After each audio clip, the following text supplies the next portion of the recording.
Like to call to order the Avalon City Council meeting of Tuesday, April 5th.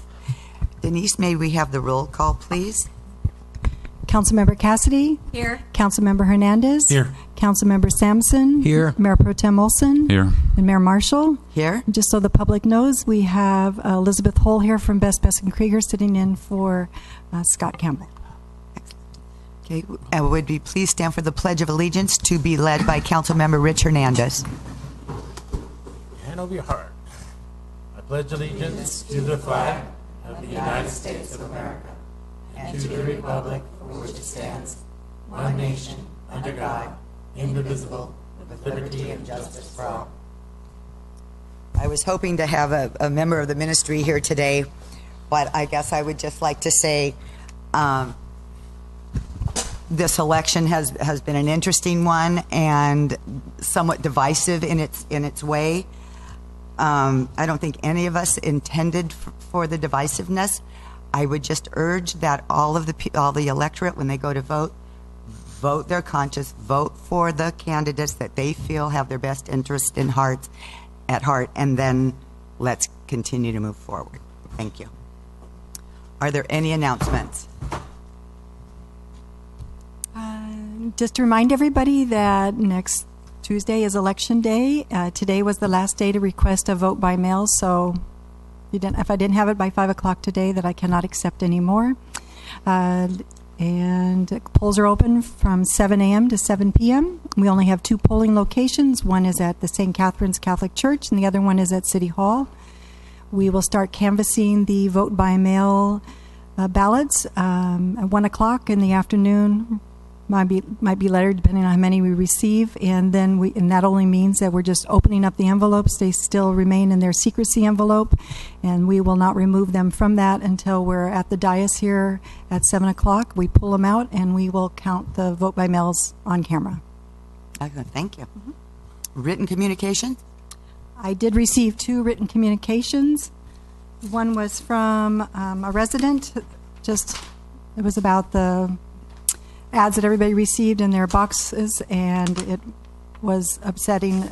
The person was upset and against it. And the other written communication I got was from Kathleen Carlisle regarding a visit from Vaughn's people today at her hotel. I gave each one of you a copy of that, and I told her that I would be handling some of those issues that were on her letter on Thursday when I got back in the office. Excellent, thank you. And presentations? We have one this evening. Yes, I'm not sure if they're here. Right. They're from Donate Life, the DMV. Guess they didn't make it. Do we still read it? I would still read the proclamation because we're asked to do that. Okay. So I will read a proclamation of the City of Avalon proclaiming April 2016 as DMV/Donate Life California Month.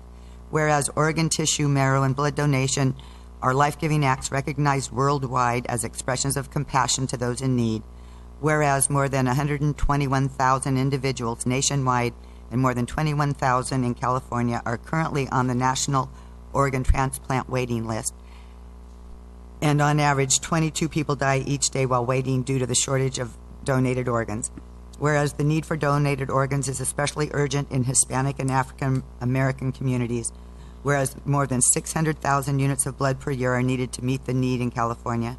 Whereas at any given time, 6,000 patients are in need of volunteer marrow donors. Whereas a single individual's donations of the heart, lungs, liver, kidneys, pancreas, and small intestine can save up to 8 lives, donations of tissues can save and heal the lives of up to 50 others, and a single blood donation can help 3 people in need. Whereas millions of lives each year are saved and healed by donors of organs, tissues, marrow, and blood. Whereas the spirit of giving and decision to donate are not restricted by age or medical condition. Whereas over 12 million Californians have signed up with the state-authorized Donate Life California Donor Registry to ensure their wishes to be organ, eye, and tissue donors are honored.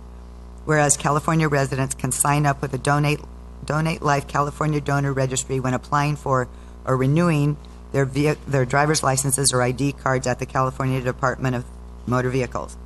Now therefore be it resolved that in recognition of National Donate Life Month, the month of April 2016 is hereby proclaim DMV/Donate Life California Month in the city of Avalon. And in doing so, we encourage all Californians to check yes when applying for or renewing their driver's license or ID card, or by signing up at www.donatelifecalifornia.org or www.donevitacalifornia.org, dated this 5th day of April 2016. Okay. City manager report. I have nothing else. Okay. City attorney report. Yes, just briefly. The mayor had asked that I explain what a political action committee is. So just briefly, a political action committee is any person or combination of people who do one of three things. They receive $1,000 or more in contributions. They make independent expenditures of $1,000 or more during a calendar year, or they make contributions of $10,000 or more at the behest of a committee or a candidate. They are required, once they've done any one of those three things, to file a statement of organization with the Secretary of State, and then there's some follow-up filings based upon their activities, and those are all copied with the city clerk. Okay. Thank you. Sure. Oh, council member reports. Which side of the room do we want to start? I will be attending the monthly Gateway Cities Council of Government meeting tomorrow and the Transportation Committee meeting. Excellent. Yeah, I just want to know, just want to pass on, I know we have Memorial Day weekend coming up, and I know with the water shortage and stuff like that, I'd like to see if we can't get Dennis and his crew to probably, maybe we could start grooming the cemetery area with some water, and get it looking nice before Memorial Day. And if we have the resources to do that, that would be kind of nice. I had a couple of veterans stop by and ask me about it. So it gives us a whole month about to do that, if not more. I'd like to see if we can get that done. And then the other thing I'd like to see get done, which I know we kicked it around a couple of weeks back, would be the serpentine wall down there that we decided we wanted to get fixed. I would like to see it get fixed as soon as possible. Like even start tomorrow or the next day on it. It's been, 4 weeks now? Or Yeah, didn't we give direction on that already? Yeah, but so I'd like to see if we can get that going without any problem. Good idea. To start, if we could do that. Just for clarification, we did receive direction, and it was placed on the Public Works, his list of items. I made the decision, I did not feel it was an emergency at this time, Richard, and we were trying to attend to some trip and falls in the maintenance program per Parsac, and if council deems it as an emergency type of thing and you want us to proceed forward, then direction will be given to staff to take care of it immediately. I would like to see that take care of immediately, personally. I know we still have a time and place for Parsac stuff. I know we've been we're still doing our Parsac stuff, but we kind of gave direction. I'd like to see if we could put it to rest and get it done. And I'm just curious. Go ahead. No, please. No, you go. I respectfully disagree. I don't. I think I would rather not get involved in the day-to-day work of the Public Works Director, and if he's got it on his list to work on, I think, other than that, bring it back for a full agenda item. Let's look at what is on the schedule. I mean, the trip and falls, those are costing us money, and I also think that we're trying to move towards a more walkable community, and I'd like to hear from the public on their thoughts on changing that sidewalk. And so I'm not in favor of starting tomorrow and making it emergency until we know what's on the Public Works Director's list. I agree with Councilman Hernandez. I think it's pretty important. That's a liability for the city. I've seen a lot of close calls on that corner, and I'd like to see it getting taken care of as soon as possible. Do you have a comment? I just agree with Cindy. I think there's stuff on the list. Let the Public Works Director prioritize his list and do the stuff that he deems needs to be done in the order it needs to be done. And I guess I would have a question of Mr. J.H. Because I walk my dog, if it's not this way, it's that way. And every day I see that serpentine wall was there for a number of years. And I think for whatever reason it was decided not at the time, just kind of patch it and make it work. I don't think it works. However, I guess if you had any concept of when you think it might be done, please talk. We can schedule it at any time. We do have a precursor of Parsac needs for us to fix at Trippin Falls. As you all know, we have limited staff. But upon your direction, we could start. As you might have noticed, we're fixing some Trippin Falls on the corner of Sumner and Beacon right now. We have several others. We have a lot scheduled. But we do have the workforce to start if you deem this to be an emergency. We can start tomorrow or the following day. It just depends upon what you feel are the priorities here. Do you think it's something that could be done by Memorial Day? Would that fit into your schedule better if we gave you a couple of months, perhaps? Oh, yes. As Councilman Hernandez and I have discussed several times, we don't think it's more than a week's worth of work, and it can be done. Okay. Yes. I think, I guess the one thing is because there was someone from the community who wanted it more studied. I don't think it needs to be studied. It just needs to be done. And I'm willing to, I understand your urgency, but I'm willing to work within. Yeah. I concur with Councilman Hernandez. The need over there, there's a double crosswalk, and it is problematic. If we can direct the pedestrian traffic to go one way, that would be better. The question that you have to answer is the priorities involved here. Okay. Would you? I know you're feeling urgency, but are you willing to kind of say if it's done by Memorial Day, we'd be okay, or are you just? I'd like to see it get done as soon as possible. We've been putting it off for a while now. I understand the Parsac thing, but that's also been around for a while. I don't think we've received any emergency letters to start that, and we are taking care of our Trippin Falls as we go. I'd like to see it get started. I just want to see it get done. Sounds like we're just kind of flip-flopping here and waiting for something else to happen. So the feeling I get right now, that's just my personal feeling. I think Dennis says he can get it done by Memorial Day. I thought it would get it done by Memorial Day. As soon as possible would be good for me, too. Absolutely. It's a pretty scary little area right there.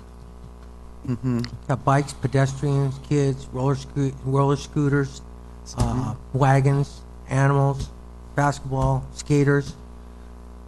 It's just too much going on right there to have two crosswalks so close to each other. Well, let me ask another question. Is there some way to barricade that in the interim so that they don't cross? I'm just thinking outside some little box.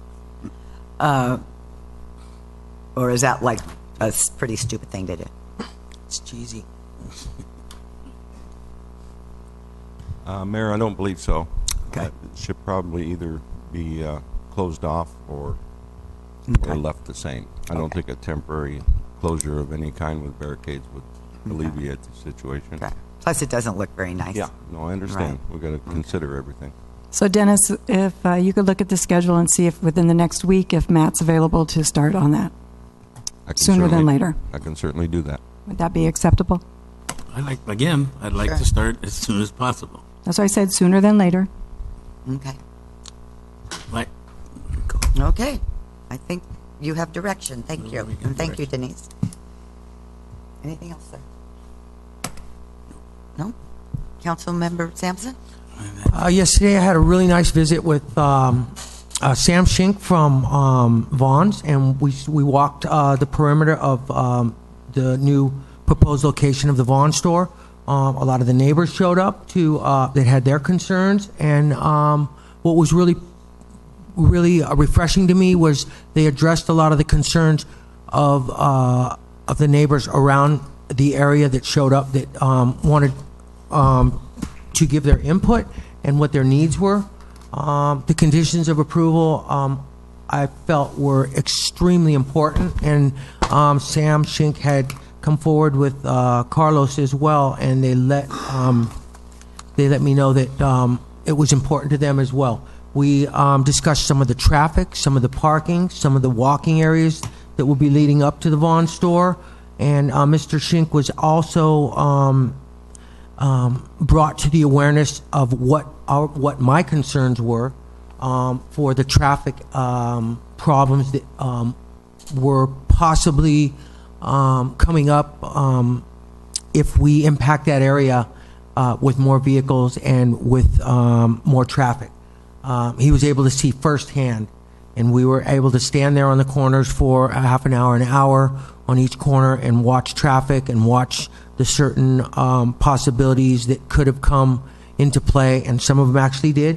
He was able to see how difficult it's going to be for traffic mitigation when the large tractor trailers are going to be backing up into the area, and the complexities that we're going to be facing.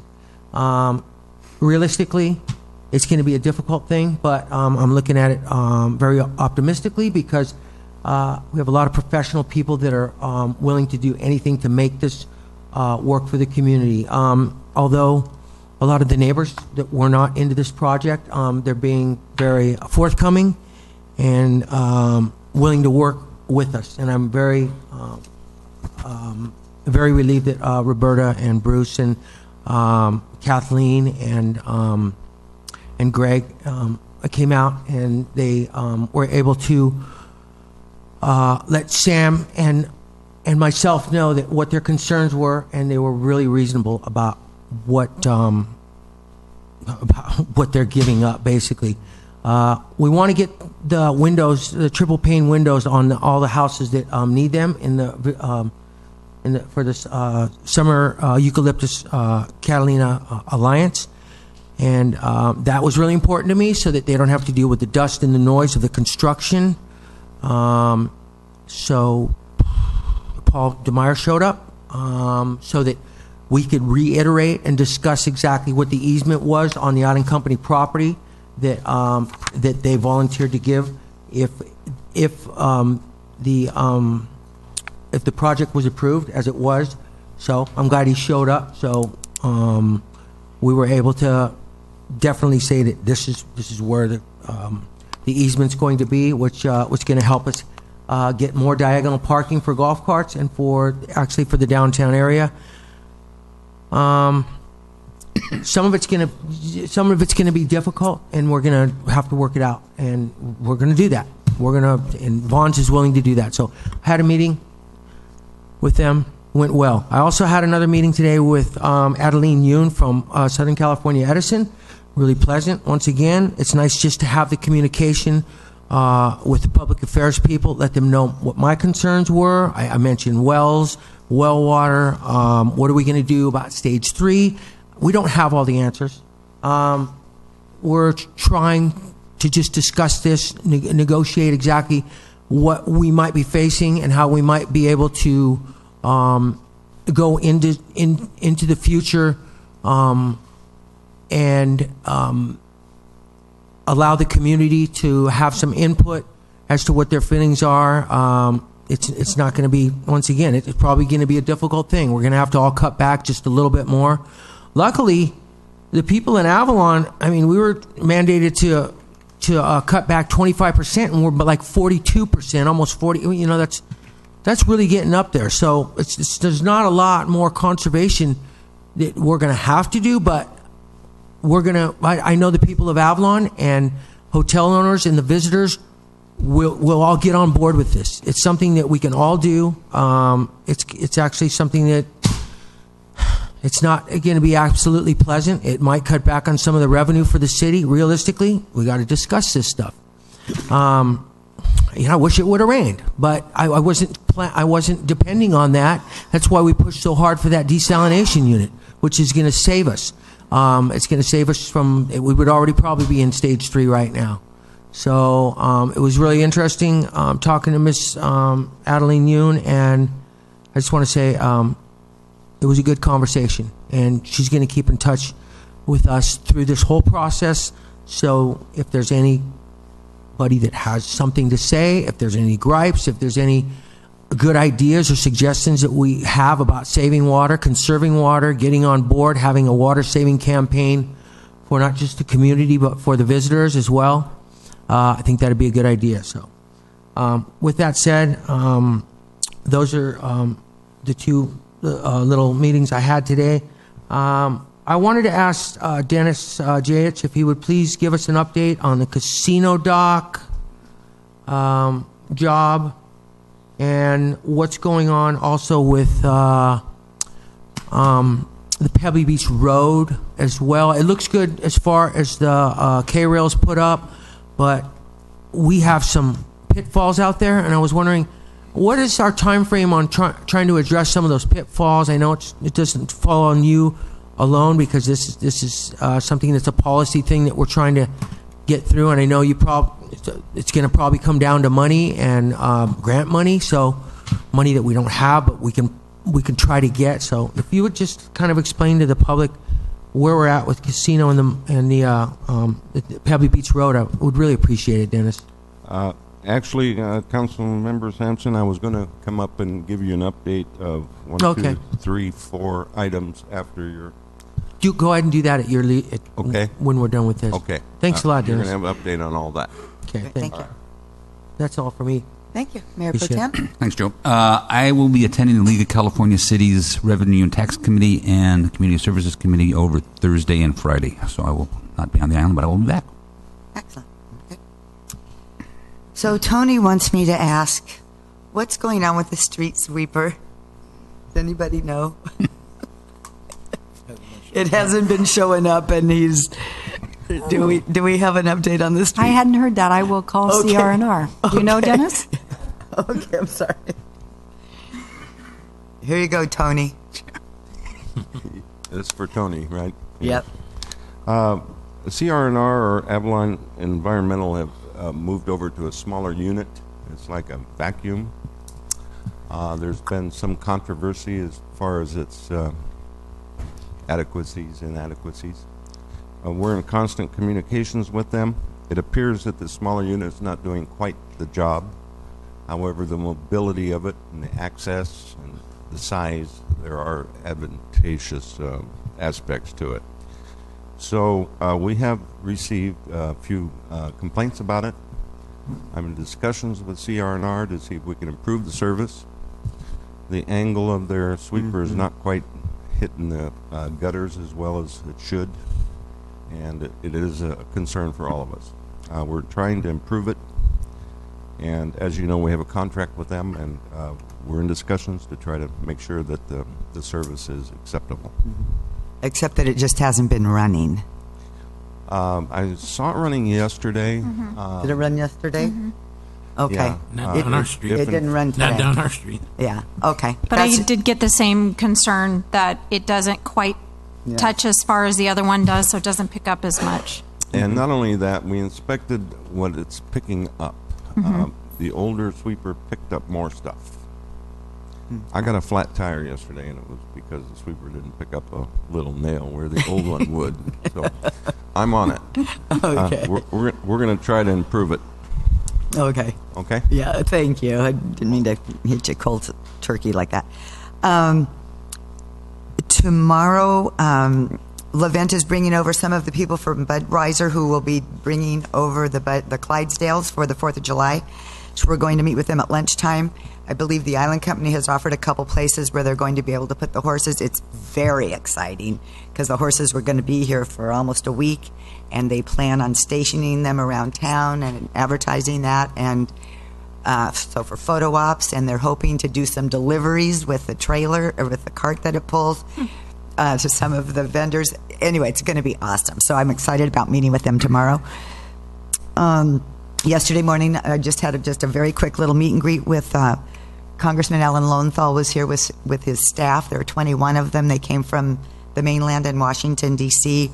for a staff retreat, so I just said hello to them in the morning.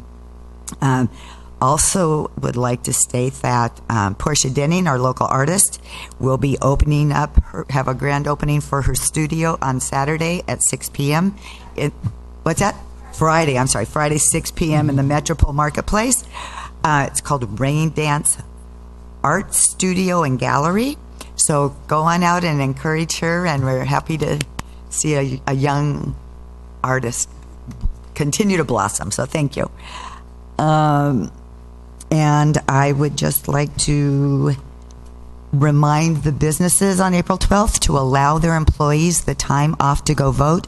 The polls, like Denise said, are open from 7 to 7. Some people work more than one job, and it really is their right to vote. So I hope they don't just say, go on your break and be back in 10 minutes. We really should allow them the opportunity to vote.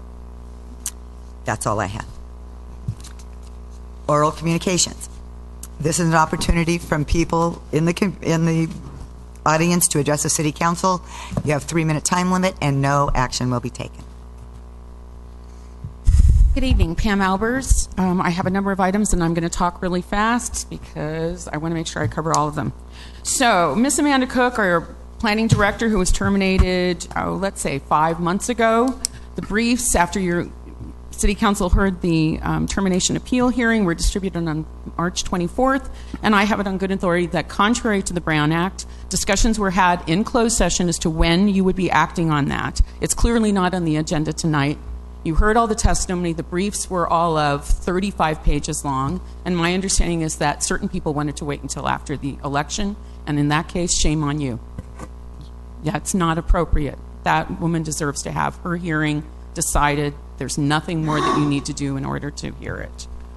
Moving on to Edison. I thought we might have an Edison presentation since we're now at 193 acre feet, right? We were at 195 last time. Now we're at 193.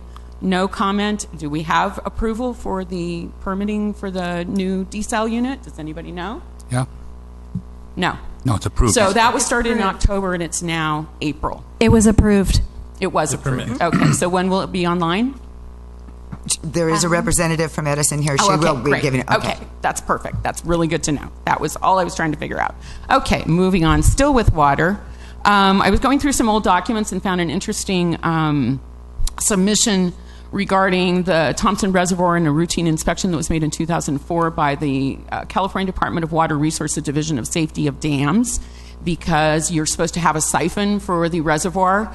And Edison tried twice to install an 18-inch siphon, and it kept plugging up. And so they got an exemption and were allowed to move it higher, which I think is just further evidence that there is significant gunk in the reservoir. And just from a standpoint of when and if it does rain, that it would make sense to maximize the area that's in there, but also to the extent that too many of our community are getting sick from the kinds of things that are caused by carcinogens. And if there's already been a report, there's already been a study of how much it would cost to get this out, there are millions and millions and millions of dollars available under Prop 1 for water-related financing. They already have a plan. I'm sure with new technology it could be updated so that it's a somewhat simpler matter of removing it. I urge you to work with Edison to submit a plan as quickly as possible to get the stuff out.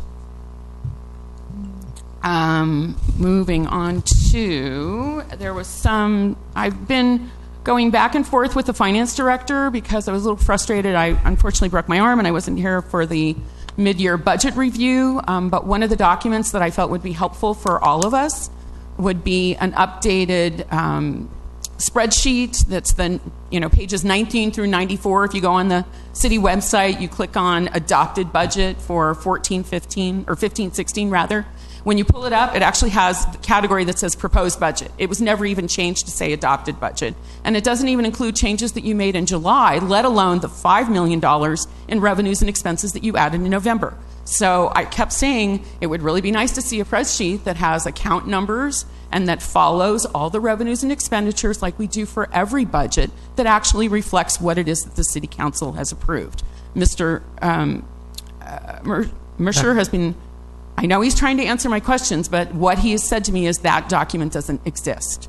So my question to him is then, how do you even know where your percentage of expenditures are or revenues? How is the public even supposed to know what it is that you've committed to do with the public's money this year? So there's a staff report that says what it is, that you added $1 million in revenues to TOT and admissions tax and all these things, and then there's a long list of expenditures, and there's some carryover monies from the prior year. So to me, you just pull up the spreadsheet and you do the numbers and you update that so that we have actually an adopted budget on the city website that reflects what your budget is. And then speaking of that budget, there was a lot of discussion about the attorney's fees. A friend of mine came and asked for the spreadsheet that Jordan Monroe has apparently promulgated that tracks attorney spending that Councilmember Cassidy referred to at the Candidates Forum, and was told that it was in bits and pieces on Jordan's desk, which makes no sense. And then later when she came in, she was told, no, that's attorney-client confidential or work product, and therefore it's not distributable to the city council. So I did some digging, and one of the things I'm concerned about is the $381,000 that we're all saying is the amount of money that the smaller amount of money that we're going to be spending on attorney's fees. Doesn't seem to include amounts that are being billed to the successor agency, and clearly doesn't reflect the ongoing $45,000 a month that we keep getting billed, not counting the litigation. So I did a formal Public Records Act request. I understand if you need to redact the names of any litigation cases that are ongoing, but the public is entitled to know what we're spending on this. And the reason I'm saying that is because cities where you have the team of Meyer Hoffman as your accounting and Best and Krieger as your attorneys have been getting torn apart financially with attorneys' fees and bad accounting advice. The city of Bell sued, after they got rid of all the corrupt people, sued Best and Krieger, sued Meyer Hoffman, your accountant. You go look at your audited financials for every year except last year. Meyer Hoffman was your accounting agency. Sued them. Best and Krieger paid $2.5 million to settle that case, and Meyer Hoffman paid $3.5 million. One of the things I'm concerned about, too, is in the independent auditor's report, there seems to be just brushing off this $3.9 million that was deferred money. The county, we went back in 2003, and Don Knabe, a friend of the city, said the county will defer $400,000 a year that it would have gotten for redevelopment, its share of the redevelopment money. The city would take that money, do improvements, our property tax values would go up, we'd have extra money to pay the county back. Well, nobody saw that the state was going to dismantle redevelopment agencies.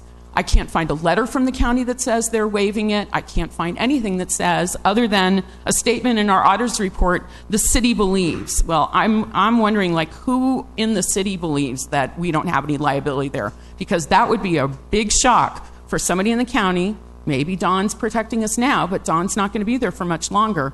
If the county runs and they're looking for some money, that's a good place where I would think somebody would be looking for it. How much was that again? $3.9 million. Yeah. The housing. Okay, and then I think this is it. I'm sorry, I know I'm over my 3 minutes, but I couldn't be here last week, so I'm taking the 3 minutes. Last meeting. Let me ask you a question. Did City of Bell have Meyer Hoffman and BBK working for them? Yeah. Okay. Affordable housing. At one time, we had $7 million to do affordable housing. The city bought a lot, it sold a lot, it bought another lot, it sold a lot, and in fact has produced no affordable housing other than doing first-time home buyers in, I can't even remember how long. And maybe I was part of that. If so, I want us to make good on what we should have been doing then. I did encourage the city to buy the property on East Whitley. I did contact some nonprofit housing people to do plans and talk about what they could do with how much it would take to do additional units on that property. I'm going to express again, it makes no sense to sell the only land that you have that you could do affordable housing on. And the reason I'm so concerned about that is because the Section 8 subsidies for 50 units on Tremont Street apartments expires in August. Thomas Safran approached the landowner of that property about doing tax credit financing coming in, and they were rebuffed. So my question is, what's going to happen with those 50 subsidized units when this thing goes away in August? And I also see that on your agenda, you have a proposal that because now that Mike Flynn is no longer in favor with the Island Company, we're going to go out with a bid for proposals to see what somebody can do with $3.9 million. Well, when you have no land, what good is that going to do a housing developer, truly? I suspect that means that somebody besides Mike Flynn is in favor with the Island Company. They're going to come in and say, well, we now have land and we're going to do a project. But that doesn't seem to me, again, to be a very good use of the precious monies that we have left. And that's all I have. Thank you. Thank you, Oh, Pam. I'm sorry. I did have one more thing. There was a Facebook discussion about the Pebble Beach building supply. I asked a question. Is there going to be an RFP process that we can look forward to in which the Cassidys will be participating in? And there was no response. So I'm curious as to what the plan is there. I haven't heard of anything, but you might want to direct that to the Island Company. What I do know is that they brought through members of another organization similar to what we have and walked through our store. So as far as we know, they're going to keep it and do it themselves. Okay. Thank you. Thank you. Thank you.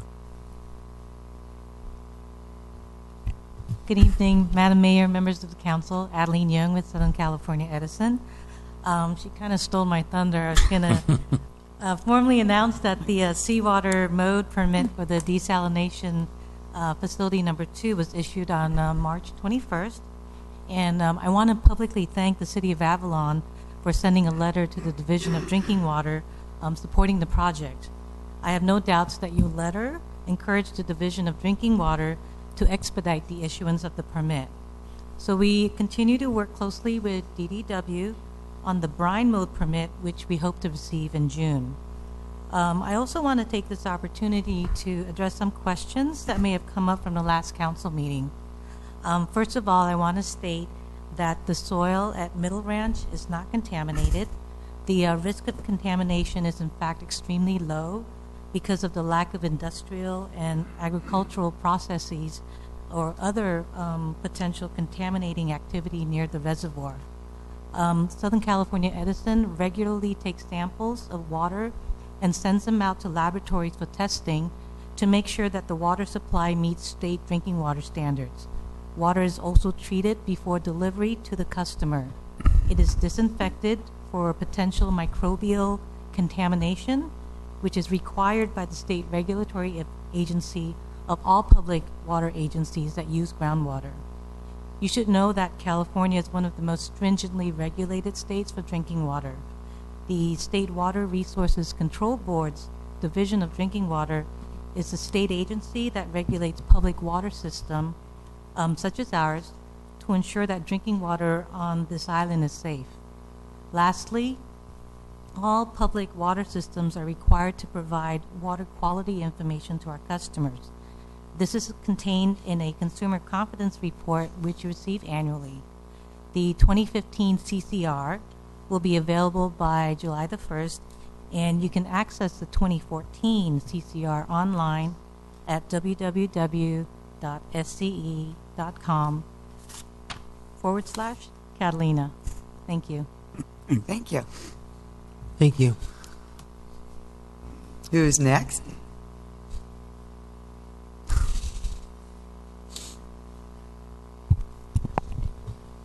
Good evening, Madam Mayor, council members. Doug Federal, Captain Avalon Sheriff Station. As you're all aware, we had two very significant incidents happen here on the island in the past 10 days. In the 4 years that I've been here, those are two of the most significant things that have happened. And just wanted to reassure you that we're taking each one very seriously. We're going to do everything we can to find out the people involved and present the best cases possible to the district attorney's office. As with any case, we can always use the public help if the public, anybody from the community knows anything, heard anything, saw anything regarding each incident. One was on the way to Hogsback Gate the night before Easter, and the other was this past weekend at a quinceañera at the casino. We're completely transparent with everything that we do. They're both active, ongoing investigations, so I can't go into the details of it. But if anybody hears any rumors or anything that is disconcerting in any way, feel free to contact me, and that goes for all of you folks, as well as anybody in the community. My door is always open. If you hear a story and you think it sounds crazy, or you want more information, I'll share with you what I can. Please call me or come in and visit with me. I don't have any reason to believe, nor does anyone on my staff, that anyone in the community is in harm's way from anything that's transpired. We think they're isolated incidents, and nobody should be concerned about what's happened. But it is 2016. We're part of LA County. These things happen throughout the county, and unfortunately, 2 of these things happened over here recently. So we're going to do everything we can to keep the public safe. And again, my door's always open if there's anything I can do to address any concerns. Thank you very much. Thanks, Doug.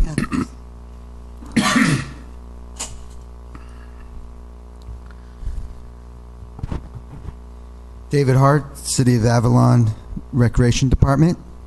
Thursday, April 21st is Spring Fest. We still have booths available. So for $35 for a nonprofit or $50 for a profit booth. Make sure to sign up here at City Hall. Registration ends April 15th, so that's this coming week. Make sure you get your booth for Spring Fest. Also, National Volunteer Week starts next week, April 10th through the 16th. We at City Hall would like to thank those who spend their free time volunteering to help at our events or coach one of our many youth programs. This year on Saturday, April 16th, at the end of the week, we will be revealing 6 new plaques at Avalon Kids Park, aka People's Park. We will be honoring 6 more outstanding past and present community members to recognize those who have given unselfishly, either through generous volunteerism or philanthropic endeavors to support our Avalon youth. So the festivities will be starting at 10:30 a.m. on Saturday, April 16th. So please come out and support. Thank you. Have a good day. Great, thank you.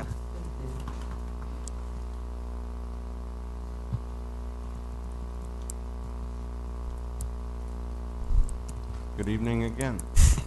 I have 4 reports. I'll try to keep them as brief as possible. The last one we can talk about. The Pebbly Beach K-Rail project, as you might have all seen, is proceeding nicely. We are aligning the K-Rail on the inland side of the roadway. We're taking into consideration the width of the roadway, trying to give as much to vehicle access as we can, while also having it far away enough to protect from falling rocks. The K-Rail is about 90% complete and placed. We have to align it a little bit more. We have to paint it, and then we have to install the chain link fence panels on top of it. Those fence panels are a little bit behind schedule, but still within our project schedule for completion. We should be seeing the fence panels installed in about 3 weeks. Council Member Sampson, did you have some questions on the K-Rail project itself? No, Okay. it looks good. The Pebbly Beach Road repair project. We've done a study on that. Councilmember Sampson, it was one of your first goals when you were elected Absolutely. to install a walkway down there. We've been doing studies on that, and we're trying to bring it to fruition. It's going to cost a lot of money. The council is going to have to consider that. Within a week or so, we're going to present you with costs to reinforce the shoulder. We have to haul in some riprap, and we also have to inject some grout to seal in the voids on the shoulder. The fuel dock project is proceeding. We had a 2-week delay. We have some utility issues connecting to utilities, plus we had some permit issues with LA County on the tanks. If you can believe it, you need a special permit that we weren't aware of when you close a tank, an underground storage tank or steel tank. So we had a couple delays there.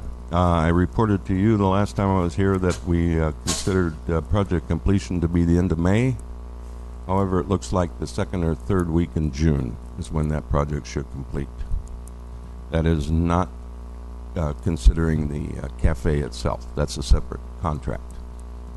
We hope to have the office buildings, the concession, restrooms, and the fuel dock office to be completed by mid-June, or the 3rd week in June. And This year? This year. This year, wow. 2016. That is great. Trying to hit the season. We're going to try our best. It's a good goal. And as you know, unfortunately, the reason we're ramrodding it is we have a grant that expires end of June. So it's in everybody's best interest to get this thing done. The one thing that I'd really, really happy about, and I want to congratulate you all, past administrative, past city manager, and you, directed us to perform a reclaimed water master plan. I have the draft plan that was emailed to me today, and it's just fantastic. It's a considerable amount of money, but you all are responsible for it. We have to provide the money. We have to do it.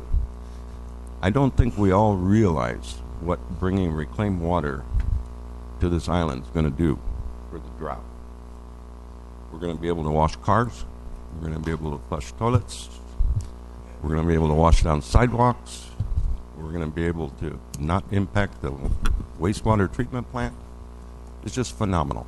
There's so many things that we can do. We can recharge groundwater.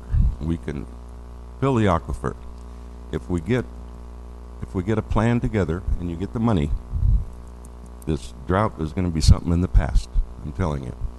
It's remarkable. I'm really excited about it.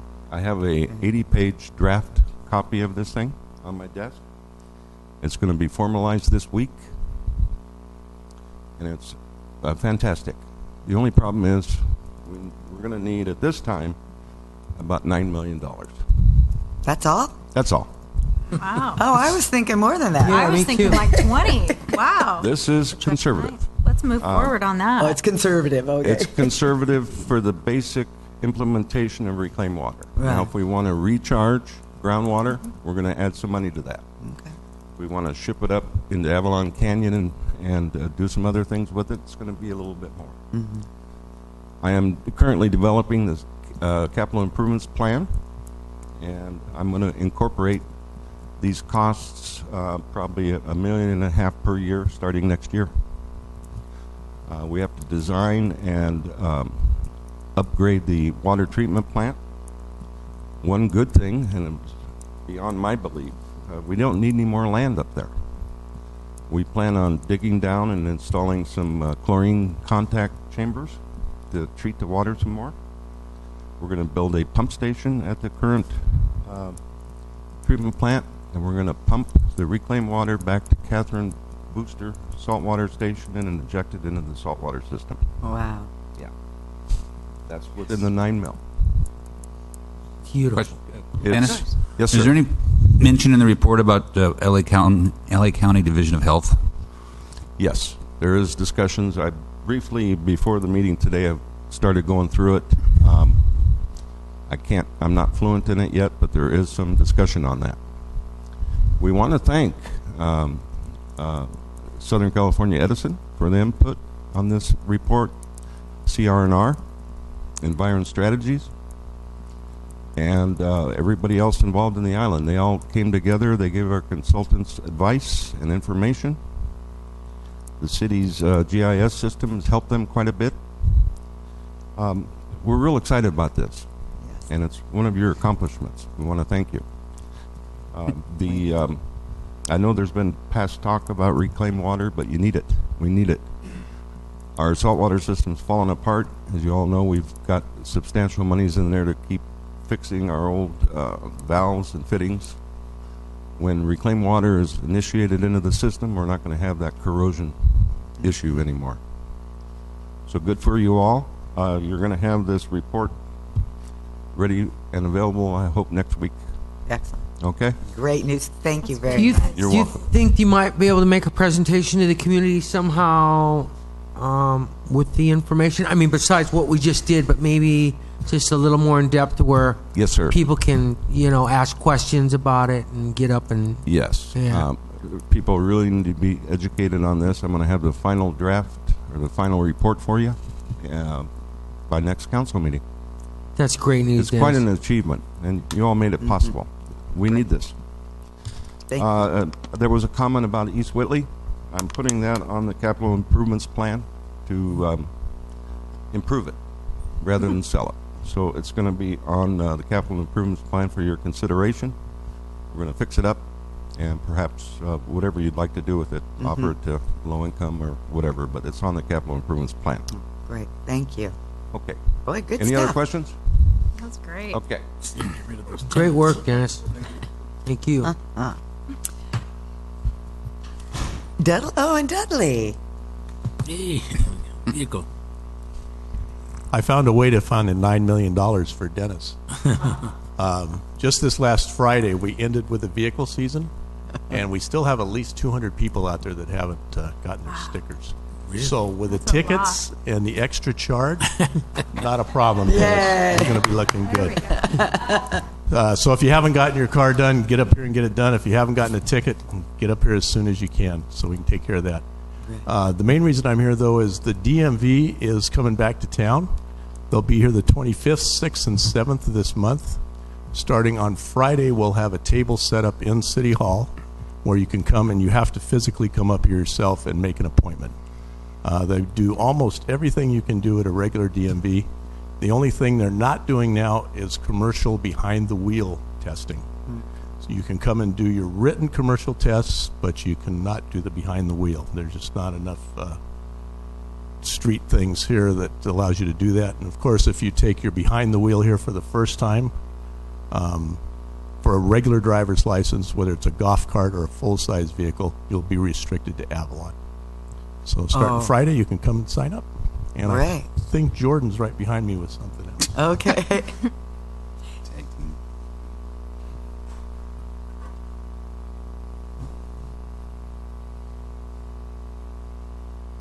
Just wanted to give a really preliminary update after diligence with our insurance, and to their credit, helping us out regarding the damages that were occurred in 2014 due to Hurricane Marie in the Avalon complex. Received preliminary word that they have some of the items that we put claims out for to get some money for.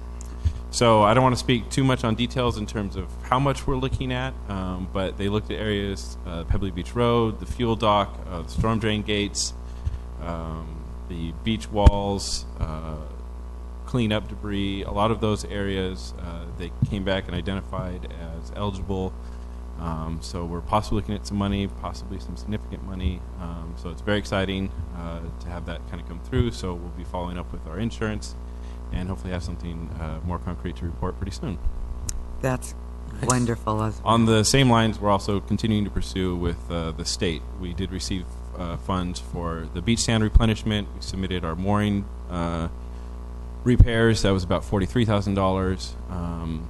Insurance is covering much of the other areas, so we won't get money from the state, but we'll still be submitting for Pebbly Beach Road and the Cabrillo Mole, which are our two big ticket items. And so we'll see where that kind of falls in terms of funding availability through the CDAA. So both of those are still moving forward and active. So thank you for your persistence and expertise. I mean, that's amazing. But what a great report from everybody today. Yeah. This is awesome. getting money is always a good report. But, so we have to finalize it though. So we're not counting everything just yet. Okay. Thank you, Jordan. Thanks, Jordan. Good job. Mayor, City Council, forgive my hoarse voice. I've been up at a dusty airport all day and left my reading glasses in the airplane, but here I am. And you just had a quick comment, just getting a lot of feedback in town about the candidates forum, and a lot of people felt some serious questions weren't asked. The chamber did a great job for what they had to work with, but you know, in talking to some people and maybe having some conclusions on how it could better be handled, and so one idea came across to me that we bring in a professional moderator with some mediation skills, where questions go directly to that moderator's office and kind of they're held in secure and in trust and get disseminated, you know, from someone that you know, does it professionally. I think the issues have gotten so large in the community and important that you know, the chamber should be apolitical, and I'm sure it is. Yeah, the president did a great job, but yeah, I think he'd be more comfortable in an apolitical position there, and to where people didn't feel that maybe some things didn't pass the smell test. But I think it's something to work on for the next 2 years, and Yeah, I'd like to maybe present some different proposals myself in the meantime. But while that was all fresh, I just want to run it by everybody. Thank you. Nice thought. Thank you. Mm-hmm. Absolutely. Okay, that's it? Okay. Let's go to the consent calendar. Denise?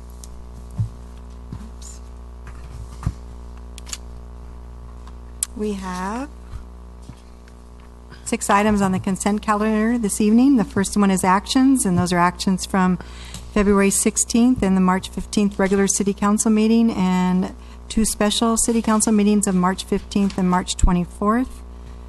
Recommended action is to approve those actions. Item number 2 is the revised construction and demolition debris ordinance. Recommended action is to adopt the ordinance amending section 6-2.403 of the Avalon Municipal Code regarding construction and demolition debris.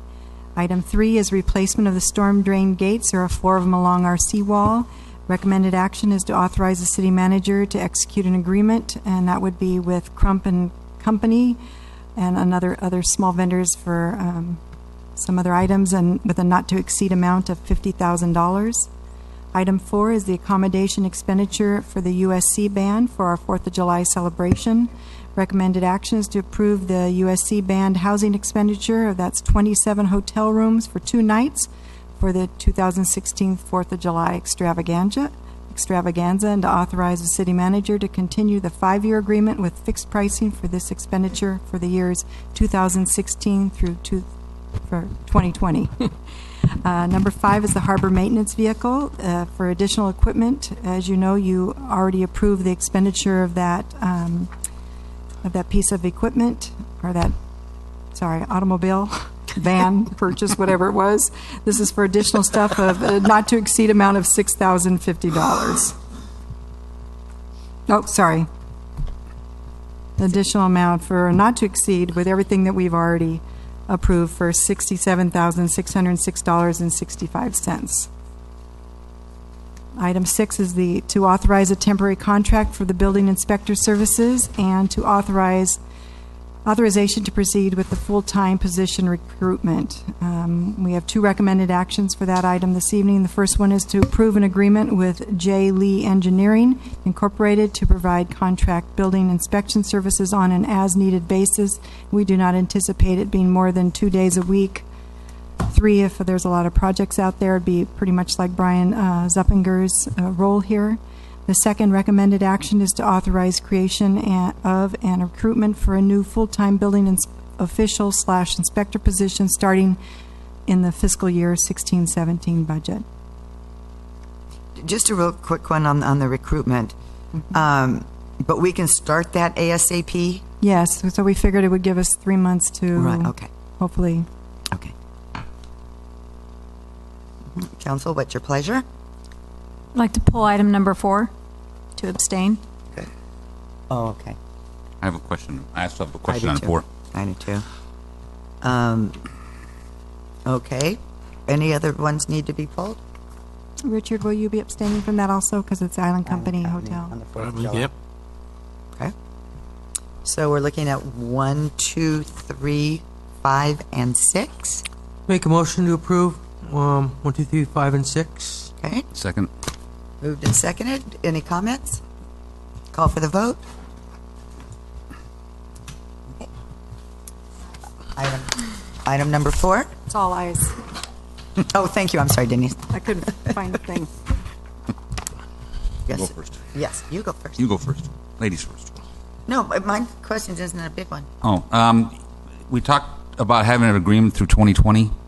Is it going to be the same price every year? David?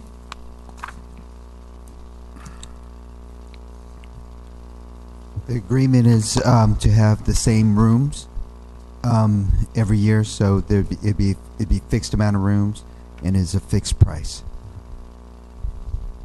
Fixed price based next on year? what was negotiated last year. So it'll be the same price every year, or will go up? From my understanding, it's supposed to be at the same base price. It's because he's got an amount here of 16,000. Is that? What's that? 2016. So the same base price, so I'm a question now, David, so the same base price of what they charge each year, so it would just be the base price, not how the hotels will charge more on a weekend? Is that what? These numbers are based off the negotiation that I was not part of the negotiation last year for the rooms, but it's based off the negotiations that they had last year. It's like $350 a room. They signed off on those for the next 5 years. But the contract doesn't reflect that. Or at least the attached contract didn't reflect that.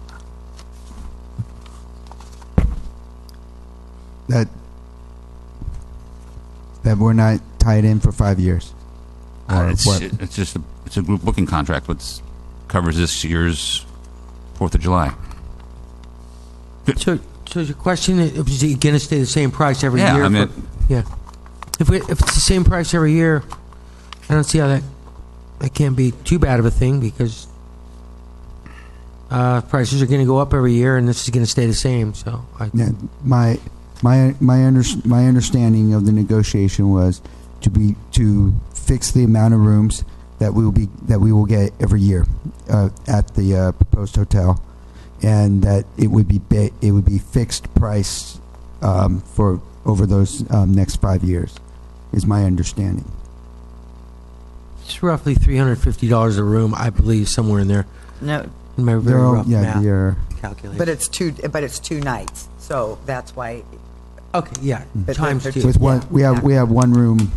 We have a third night on one room, which is the director's, the USC director's room, where he comes in the night before to make sure everything's settled, and so when they come, that he's able to settle them into where they need to go, because he has to meet with prior commitments where they will be playing, because they don't just play at the parade or just up at the casino. They do little private pocket concerts, and that money comes back to us as well. So he comes to make sure that he prepares for those and meets with those people who pay for those little pocket concerts. Sounds to me like it's straight up, it's condition to approve if the price stays the same, for sure, because we're definitely approving what we're reading. So, Well, go ahead. You have more well, questions. I'm not totally sure that we're getting the same price for the next 5 years. I think that needs to be clarified, personally. How about this, Ole? We remove that from the recommended action, and you're just approving it for this year. Well, then I send them back and have them negotiate a little bit more. I mean, do we need to approve it tonight? Well, they would like to move forward to make sure that those rooms are blocked off, because they don't have an issue selling rooms out on a 4th of July weekend. And so they could sell those rooms right now. And so they want to know that we want to go ahead and go forward and purchase those, because they have asked for the first deposit, which we're past already that due date. I will give you my credit card. You can guarantee to that. Oh, is that right? I just want to find out what we're getting into. And my question is, at the bottom it says a minimum of 10 rooms on peak is required to receive a discounted group rate. A 2-night minimum stay is required on weekends.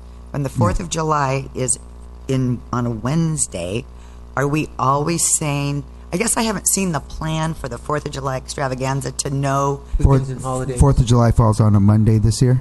But Okay. if you notice, like, even if it fell on a Wednesday, most hotels have a 3-night policy. Most hotels have a 3-night policy on holidays, regardless if it falls on a weekend or a weekday. Right. It's the fact that it's a 4th of July weekend, but they're willing to go to just a 2-night minimum with them instead of requiring their usual 3-night Okay, minimum. but it's okay.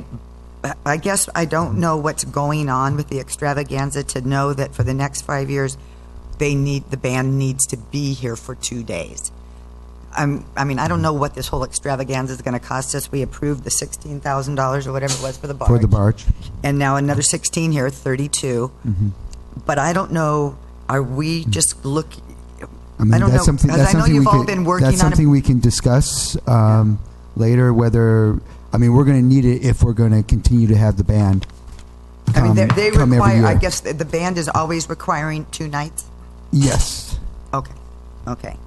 Well, And this is to continue the agreement that you guys already entered into last year when you authorized the 5 years. Yes. oh, okay. Okay. All right. I guess someday it would just be nice to see what the extravaganza is going to be all about, because we kind of Because took you- it in the shorts last year. Wasn't that kind of right? It cost us like Yeah. 50 grand or more last year. Yep. And I kind of wondering what the plan is, working with the chamber. I know you were probably tweaking some things to make it better. It'd just be nice to kind of get a feel for what's going forward at some point. But, okay, what's your pleasure on item 4? To clarify the 5 years at these rates, and if that be the case, you would approve it. Yeah. So can't you just make that a condition of approval? Does it work that way in this case?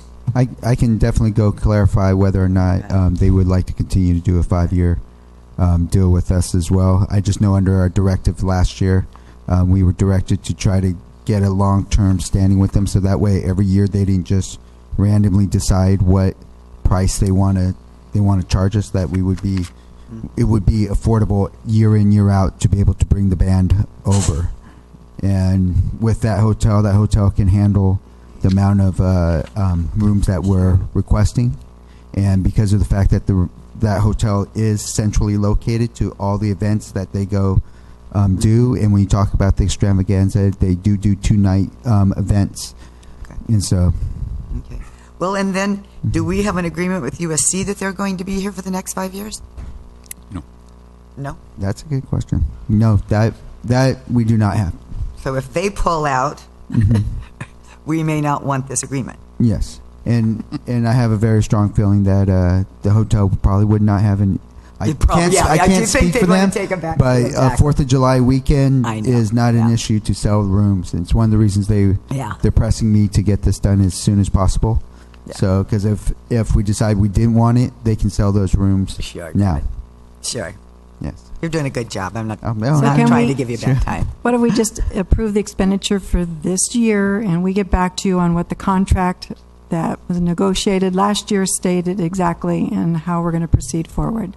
Okay. I think there was a caveat of some kind in there if the band did not come, because that's ringing a bell now, Annie. So we'll pull out what we have from last year, and if you would approve the expenditures for this year. Okay. Not trying to create more work. No, and Okay. to enter into the agreement Okay. for this year only. So moved.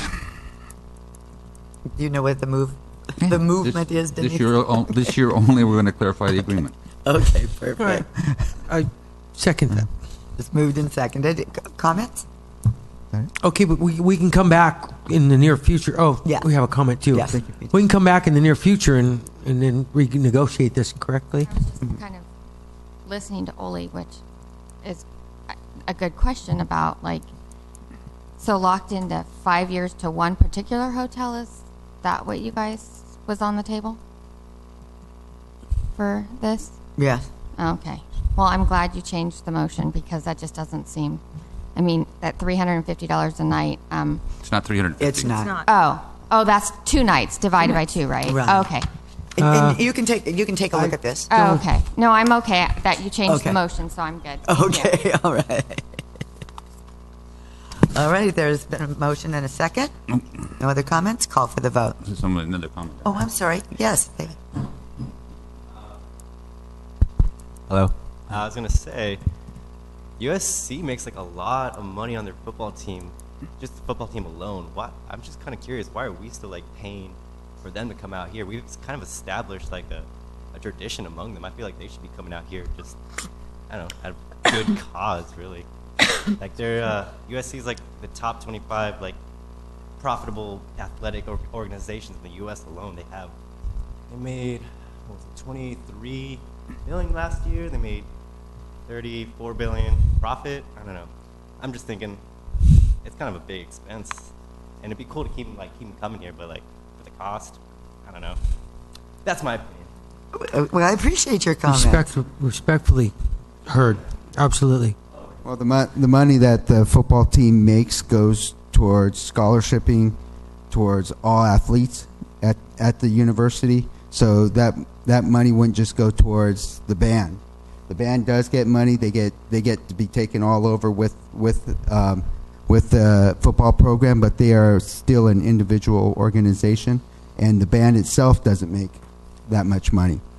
So where their money is spent in upkeep of their facilities, also gone towards their medical schools and stuff like that. So the money that's made through football gets funneled throughout the entire school, and so that we can't ask a program like USC Band just because of the tradition. It'd be wonderful to have them do that. That would be amazing, but it's a lot of expense to be able to come here. A lot of them feed themselves when they do come here, so they are spending money while they are here. And a lot of the kids bring their families over, and then their families funnel money into our community. So it's kind of a reinvestment. And plus, a lot of those kids keep coming back year in, year out to support the band when they come here as well. So not only are we investing in that band coming to be part of what we are once in a year community event, but we're making lifelong visitors to the island, which constantly puts money into our pockets. Thank you. Thank you, David, for that Chamber of Commerce. explanation. Nice, David. Thanks for that explanation. Thank you. Because you did have a good question. Yes, And very good. Okay, there's been. Good Let's statement. call for the vote. Oops. Oop, Whoop. nothing. Let's try again. Do it again. You can come back. 3 ayes, 2 abstentions. Councilmember Cassidy and Councilmember Hernandez.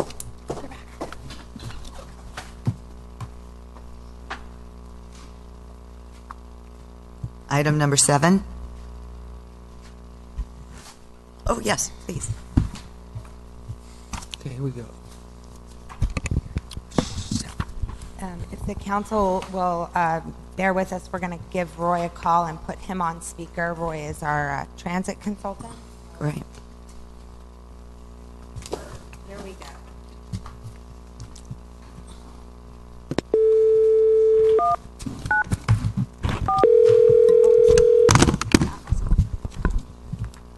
Who's this, Roy Glothier?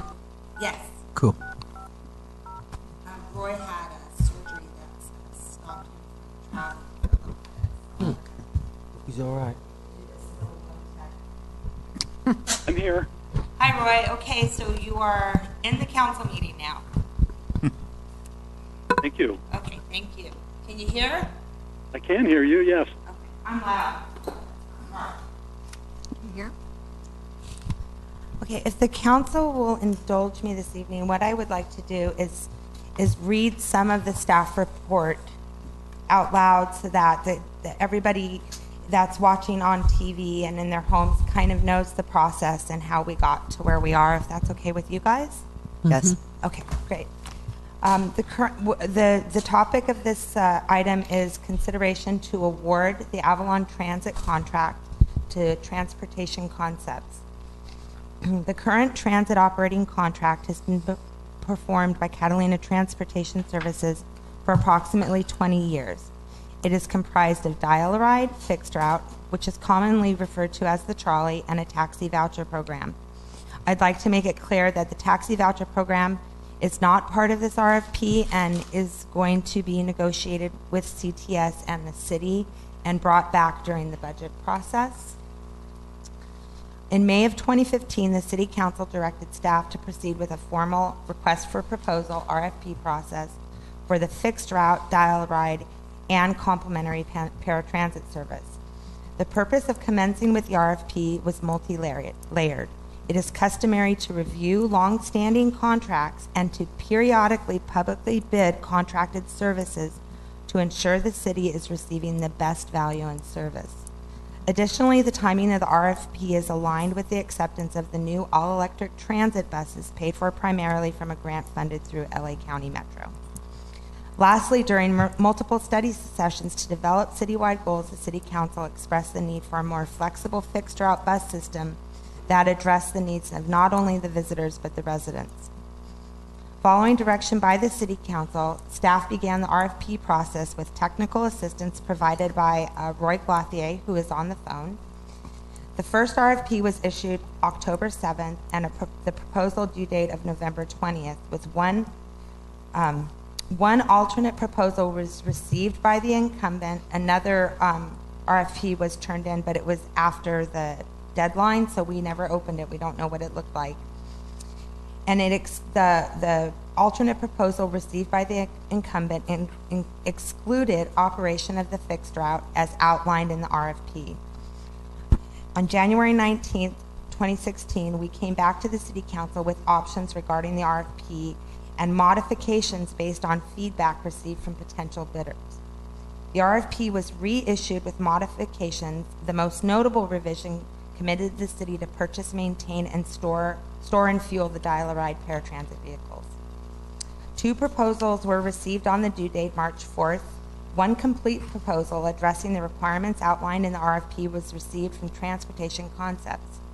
Catalina Transportation Services, the incumbent, submitted an alternate proposal which proposed operating the fixed route on the same schedule as the existing trolley and did not provide a cost proposal for the amended fixed route schedule.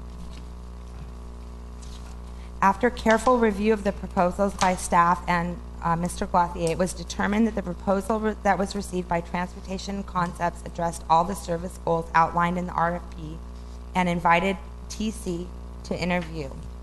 You don't need, in case you care, the interview panel was myself, Denise, George Sparks, who is from Pomona Valley Transit, Mr. Glothier by phone, and then TC.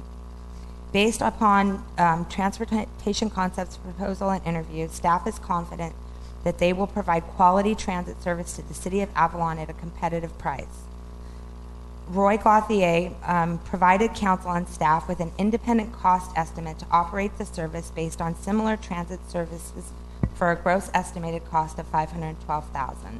We'll get in, if you want to get into the details, we can. I don't think that's super important. It's under the cost estimate.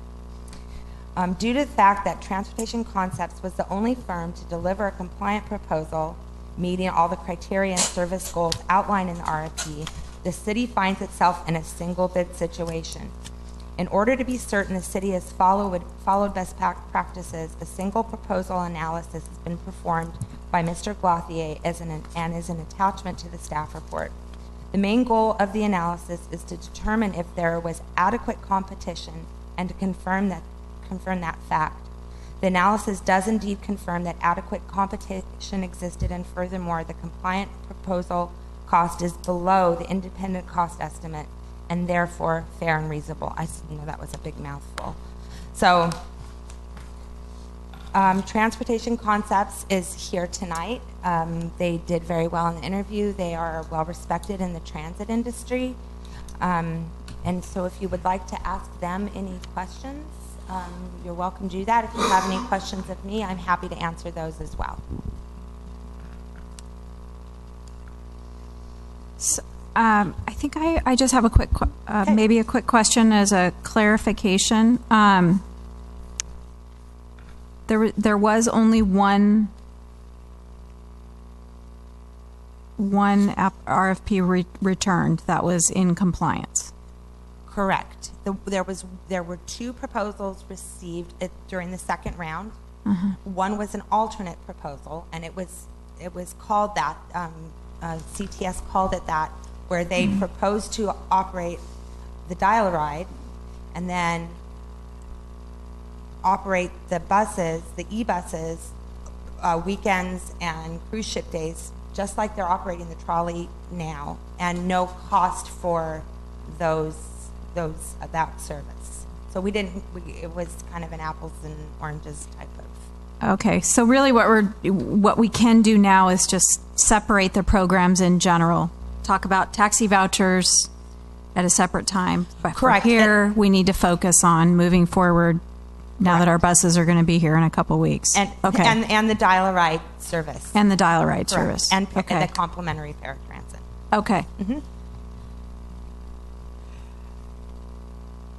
I just have some basic questions like where do they operate currently? Do they have electric buses? So I guess I should have made some introductions. In the audience, this is Rich Rogers, Transportation Concepts, Brett, I don't remember his last name, and Ernesto. So I'm going to just pass the podium over to them. If you have any questions for me, I'll be back I'm sure in the proposal it has all of your credentials and all of that. We just don't see that. We don't have that here because it's probably quite lengthy. So if you could just give us a little background of. Honorable Mayor, respected council members, I am Rich Rogers. I am the Chief Operating Officer. Chief Operating Officer for Transportation. Kind of point the mic, towards you. How's That's that? great. Thanks. So Perfect. just so the people in the audience Absolutely. can hear. Thank you. We operate services. We've done dial-a-ride and fixed route services. We do combined contracts like the City of Avalon. We do those for the City of Corona, the City of Redondo Beach, the City of Blythe. And that's what I believe what we're currently operating. Over the years, we've been in existence operating paratransit and fixed route for over 34 years. And so throughout those years, through contracts, we've had a lot of experience on both of those type components. We initially were excited about the opportunity. We chose not to bid the first time because of the purchase and the maintenance that would be responsible of the contractor. We thought that would be very challenging, knowing that there's only 2 maintenance facilities here on the island. But when the city took responsibility for that, we were very interested in pursuing, and subsequently we did enter a proposal which was accepted by the city. We are excited about it. Ernesto, who was introduced earlier, he would be our project manager, who would be dedicated for the service, and he would be here during business hours, Monday through Friday, or Saturdays and Sundays if needed. And our intent is to recruit and hire some of the existing drivers that currently operate for CTS. Our obvious goal is to bring in some experience, or if they are unable to come over, then we can go ahead and hire and train people for the proper licensing. So that's a little bit of Transportation Concepts. Be happy to answer any other questions you have. And you've worked on e-buses? You've had e-buses? Yes, I'm sorry. Yes, we actually operate electric buses in both the Port of Los Angeles as well as Ontario Airport. Since it's a relatively new type of service with the new type of equipment, they're not widespread, but our initial experience over the last 6 to 8 months has been very positive. And one of the things that I mentioned to the evaluating committee was that our maintenance folks, because we do most of our contracts, we do the maintenance in most of them, but we have the expertise of a maintenance manager that has experience with electric vehicles, can work with the City of Avalon if there's any problems they face. That sounds great. I think one of my concerns, and I think some of us have stated it before, are the batteries on those suckers are, $80,000 or something. And I don't think they're going to, I think they have a pretty good life on them. But when we're running kind of a tight ship here, what do you think cities have done to help defray or offset those kinds of costs when they come? Are there some creative things we can do besides Farebox to generate some money so we might have some kind of a reserve in that? Well, Farebox is only going to make up a very small percentage of the actual cost. I think from my standpoint, what we've learned so far on electric buses is just to properly maintain them, properly charge them each evening. And, I think that really there's only a few components that can go bad. Obviously, a battery is one of those things. But more times, we've already had 2 that have had failed. It's an electronic device that's relatively inexpensive. So the cost has actually been under what our normal cost is for gasoline or CNG or propane buses. Mm-hmm. Really? So aside from, Farebox can help a little bit, but it isn't going to make up a whole lot. Right. It's just proper maintenance, I think, is the key, as well as being able to properly maintain the vehicles from our standpoint. You know, our drivers checking the vehicles every day before they go out, and we teach them and train them on how to do that. And just making sure that we have a focus on those vehicles, knowing that they are expensive and that they're the city's assets. You know, we'll treat them like they're ours. I guess the thing is that the questions that I'm asking is more an internal thing. Definitely. But I mean, like, you know, are they branded with other, you know, are they selling ad space on these buses? You know, what kinds of clever things are they doing to, and maybe in just, that's a good idea. In little conversations, we can have those discussions. Yes, great. I asked staff earlier, and I'm assuming that you are going to have on-site or on-island management. Yes. All right, then. Ernesto, who I'd mentioned earlier, will be our on-site manager.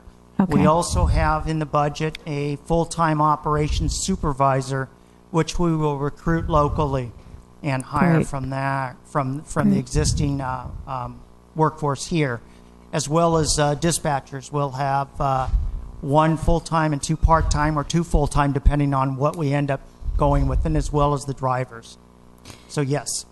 And then I know it's difficult to do anything until the RFP process is completed and any contract is awarded. However, if you were to receive this award tonight, what would you then do as community outreach? Do you guys intend to come over and do some outreach programs with the community, help our community understand what the route's going to be, get to know you guys? I think we'll be working in partnership with the city in that area as far as community outreach. We do that in most of our contracts already, whether it's going to a senior center, whether it's going to the community center, educating the public, especially on the dollar ride, which there'll be some changes to. You know, our first steps for us is to hire the employees and get them trained. So we're going to be, if the contract's approved, we're going to be on the ground here pretty quick so that we can get moving, because there is a June 1st start date. Yeah, great. Great. Well, welcome aboard. Yeah. Thank you. We're happy to be aboard. My wife is really happy to be aboard. She loves the island. In fact, we were just here a few months ago for our anniversary. So she's excited about it. I think more so than even the owner of the company. So thank you. Thank you. I'm really glad you guys are on board with putting forward possibly some help with the maintenance. Or some of your expertise. We have a very competent, really expert staff, but we're new to e-buses, and it's kind of promising for us to be able to have some help in that area, because I know there's been a little bit of apprehensiveness as far as getting a little overjoyed about these buses, because we didn't know really what to expect from them. So hopefully they will perform beyond our expectations, and hopefully the maintenance will be below what we might have expected to have to do. So I really appreciate that part of it. Absolutely, Councilmember Sampson. We view ourselves in our role with the city as a partner, and we work as a team, and that includes any other department, whether it's the maintenance department or operations, to make sure that it's a success. So anything we can do to help out, and even though we're a smaller company than a lot of the big transit giants that we compete with, we have quite a bit of experience with our people, that we have the know-how. They enjoy working for the company because we're a very family-oriented company, similar to what I heard with CTS. They're family-oriented, but absolutely. we take that a little step further. We try to be more of a partner with all of our employees, and that in turn is how we function. And we've retained contracts for many years with several other cities because of that type of a relationship. That's great. You're getting some real nice buses. They got some good branding on them, and I would really appreciate you guys trying to incorporate the locals in what you're doing as your employees as well, because that's going to be really helpful to you. And then it's also good for us too. You know. Absolutely. Thank you, and Thank you. Yeah, and their families and things like that. The people that they're part of our community. So, thank you for doing that. Certainly. Any other questions? I do have a question. Maybe it's more of a question for the city manager. They will have to have a storefront from which to operate. Audrey, you want to speak on that? Okay. I don't want to say anything right now because it involves other city departments, but we're working Right. on it, and it's Okay. temporary. Once they get themselves established, they'll be looking for some other Okay. place Right. to be. And we'll do whatever we have to take to help. Right. Absolutely. And if council doesn't have any more questions for them, because I believe you guys are on the 7:45 boat? Oh, you're spending the night now? Oh, then you can keep them as long as you want. We can go all night if you guys want. we can do that. Okay, great. And does the community have any comments or questions? Okay. All righty then. Thank you. Thank you very much and welcome. Oh, I Forgot about Roy. I forgot. Hey, Roy, everything okay there? You have anything to add? No, I don't have anything more to add. Okay. Great. Thank you. Hope you feel I better. apologize for not being there. Yeah. Yeah, wish you were here, Roy. I do Feel too. better. Yeah.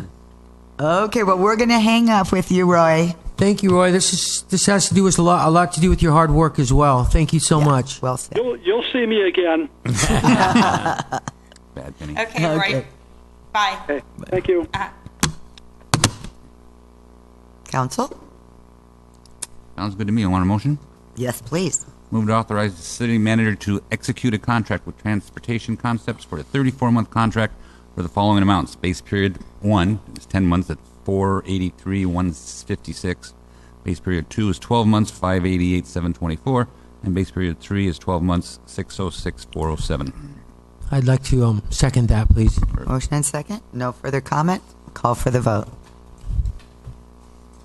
All eyes. Item number 8. Item number 8 is a transportation permit application for Catalina Outdoor Adventures, and Dudley's going to come out and give you a summary. And we have the applicant in the audience.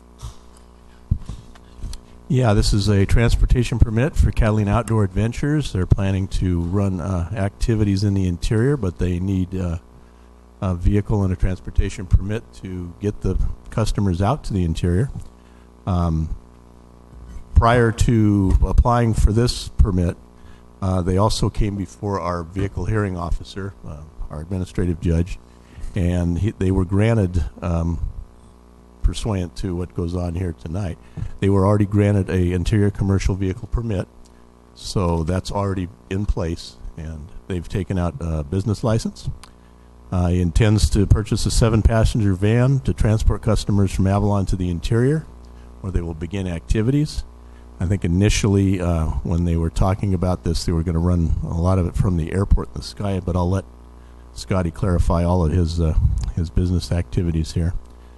Sounds like they're going to be more concentrated now on going down to Little Harbor and doing a lot of beach activities, camping and bicycling and a little bit of everything. So they've included a small business plan here that describes some of his goals.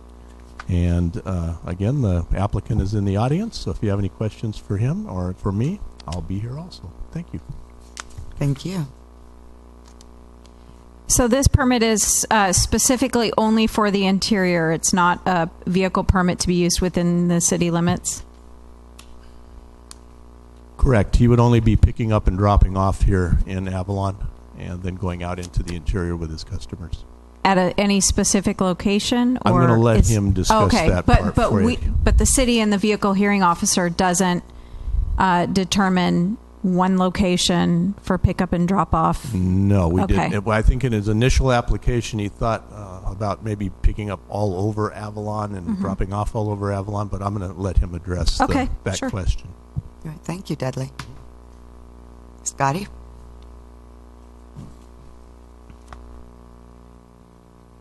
Hello.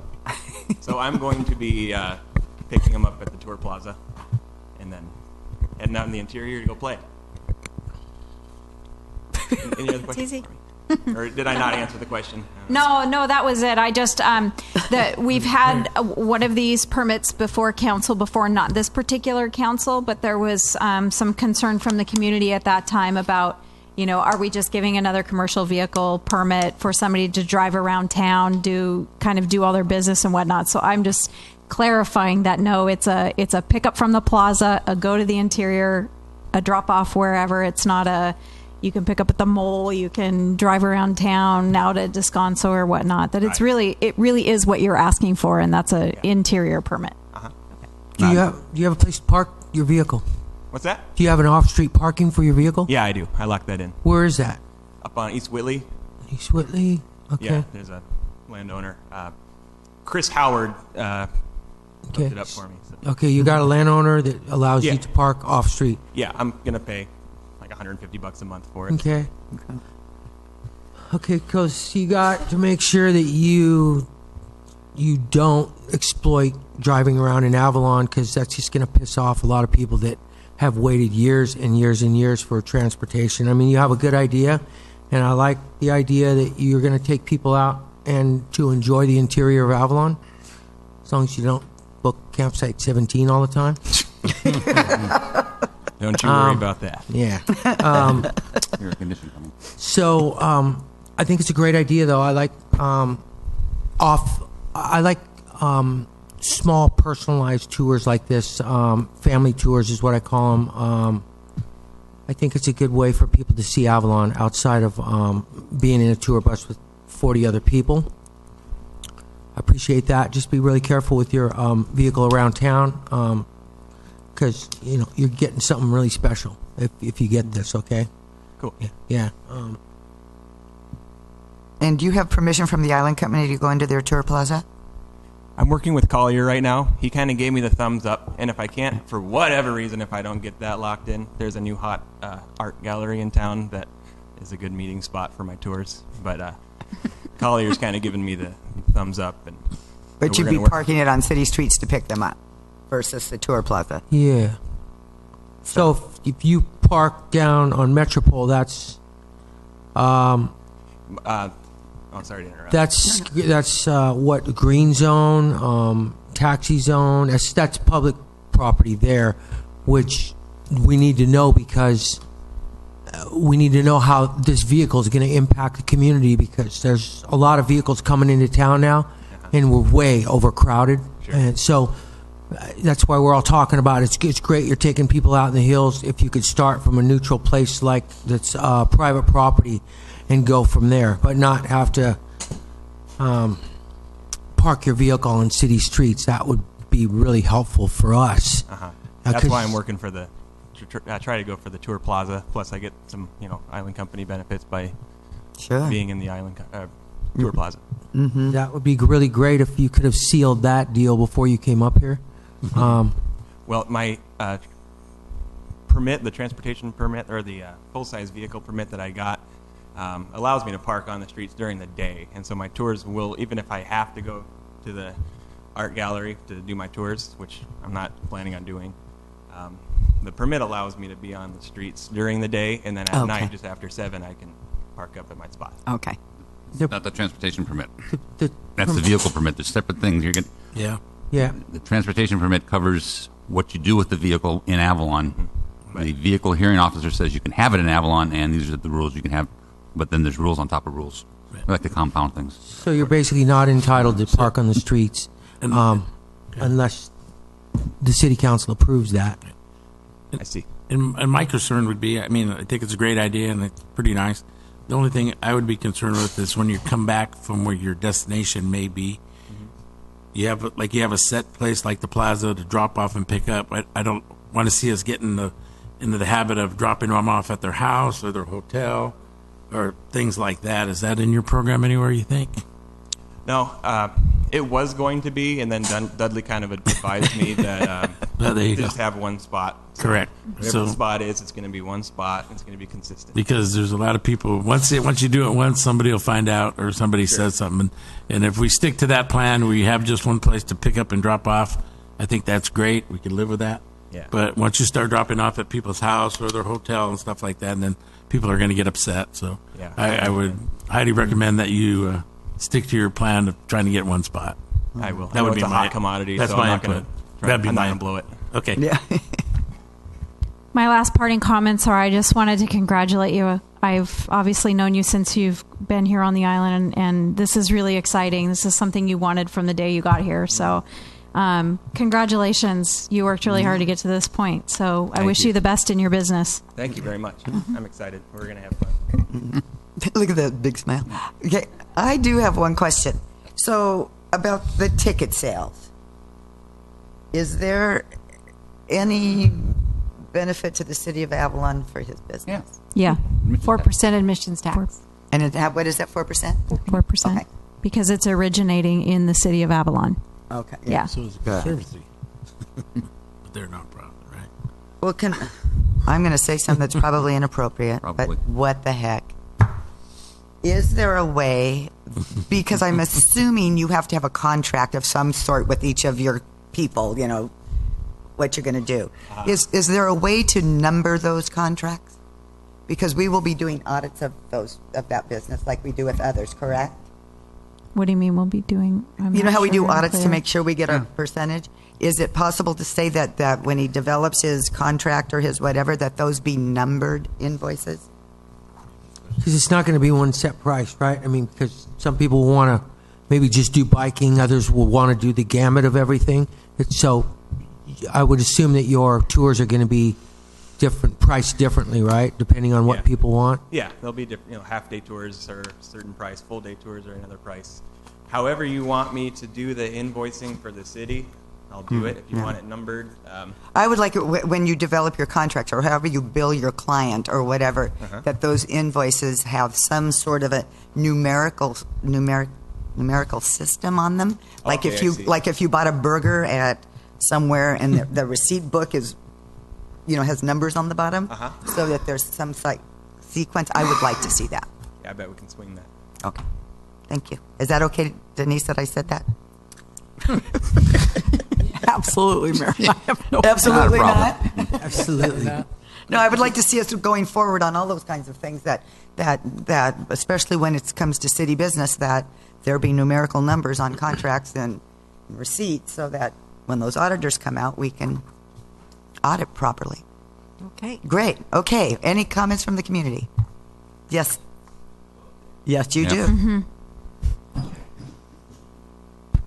Hey, awesome idea. Totally in favor of it. But, well, do you have like spots picked out that you have like activities planned, or can you just are you going to do like a pick up and just drop off and then pick us up again? Can we do that? Or, because I know you're trying to get them out there and do like activities and stuff, but, oh. Okay, cool, because I would love to get out there in the summertime and go have fun and stuff. Speak into the mic there, Dan. Oh, yeah, I would love to go out and have fun doing summer stuff, but can you just I don't know, you just tan? Is that an activity? Just go out there and tan? Just, don't do anything at all. Just, I want to go to the beach and just tan, and that could be a thing I can do. Cool. Cool. Yeah, for sure. Yeah, totally. Okay, cool. That's my question. Great. Thank you. Ouch. My name is Norris McDonald. I'm a pretty recent resident of the island. Been here about a year and about 3 months. And I totally support Catalina Outdoor Adventures, what Scott is trying to do. Very professional young man. We've talked about this for a period of time. And hope he'll be really successful in this business adventure. Thank you. Thank you. If no further comments, council? I make a like- motion. I'll second to approve Can- the to approve, application yeah. and go ahead. With the plaza? But yeah, with the plaza, as long as you stick to everything we discussed tonight, trying to, out of sight, out of mind, when you're in town, and all the things we discussed are really important that you do that, or else we'll have to scrutinize you sometime. But besides that, I do make a motion to approve Item number 8, approve application and provide limits on vehicle use, which we've done. Operational pickup and drop-off locations in Avalon. You know what that is, and I need you to clarify also what's up with your pickup and drop-off area. If you don't seal in the Island Company location, we have to know where that location is going to be, where you pick up and drop off.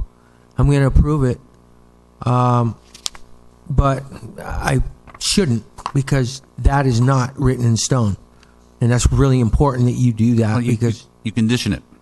Condition the permits for pickup and drop off at the plaza only. If he doesn't get it, he's got to come back and get an amendment.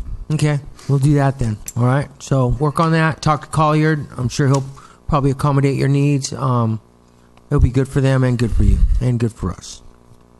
Okay. Call for the vote. All ayes. Excellent. Move forward. Congratulations. Item 9 on the agenda is a letter to Attorney General Kamala Harris regarding the freight lines. This item was requested by Councilmember Sampson, so I'm going to let him speak on it. I'm going to abstain from this. Yeah. Thank you. Yep. Mm-hmm. Okay, I'm bringing this request forward, and I'm asking the council to. I haven't met one person in Avalon that would not like to see competition in our freight system, our ocean-going freight system to Avalon. We still don't have it yet. There's some concerns I have about just pricing. I think maybe the people of Avalon, many business owners have let us know that they're being charged too much for freight. We're being charged too much for gasoline. Prices are over the top. There's a lot of water under the bridge as far as this whole process that we've been going through about freight being carried to Avalon. And I also believe that we should have somehow be able to get to the landing ramp as well. That is, so competition for freight service can actually take place. There are a lot of things that, such as antitrust, monopoly, deregulation, things like these are really important that have not been addressed with this with the Public Utilities Commission. So we're going to have to go to Kamala Harris in order. And so what I'd like to do is basically request that we write a letter to Kamala, and we have an official formal investigation as to this whole process that took place for the freight service to Avalon, so that we can actually have somebody from the state and federal government step in and exactly examine how this process has taken place, whether or not it was fair, and I think we need to level the playing field here somehow, just by getting Kamala's and her staff's advice on where we can go to have multiple freight carriers to come to Avalon. So that's what this is all about, and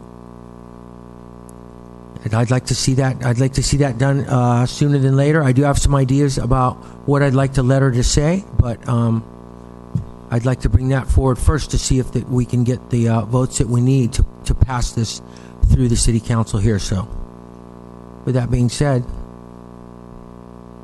Comments, Mayor Pro Tem? Could be another 2-1. When one wants to involve the Attorney General, there's an assumption that something wrong has been done. And from what I've seen in the process, it's been fairly out in the open. There's fair competition. The landlord selected a particular tenant. The tenant went out and got his PUC certificate. The landlord entered into a lease with him. There are 2 other people that have certificates that could bring freight to any place on Catalina Island except Pebble Beach. And I'm not sure that it's worth our time to send that letter, but that's my feeling. I guess you're an attorney. I guess can anybody on the planet, that's kind of vague, but broad, send a letter to somebody like the Attorney General and say, we want an open investigation? Can it be John Doe? Sure. Anybody could write the AG a letter. How that letter would get processed is internal to how they handle those things. I really couldn't speak to that. But anyone can write the Attorney General a letter. Okay. What I would feel comfortable doing is not having the city open the formal investigation. If somebody opens that investigation and the city needs to provide them information and feedback, I would think we would do our best to meet the needs of what the Attorney General or whomever may request. But I personally do not want to initiate the investigation. Yes, Yoli? Well, you guys all were here when this started. Speak up. You guys all were here when this whole process started. So, with that being said, I am just here to say, not necessarily the freight service or this whole thing, but in general, anybody who is against open competition does not deserve to serve our community. And that's all I have to say on this issue. Thank you. Mm-hmm. Thank you.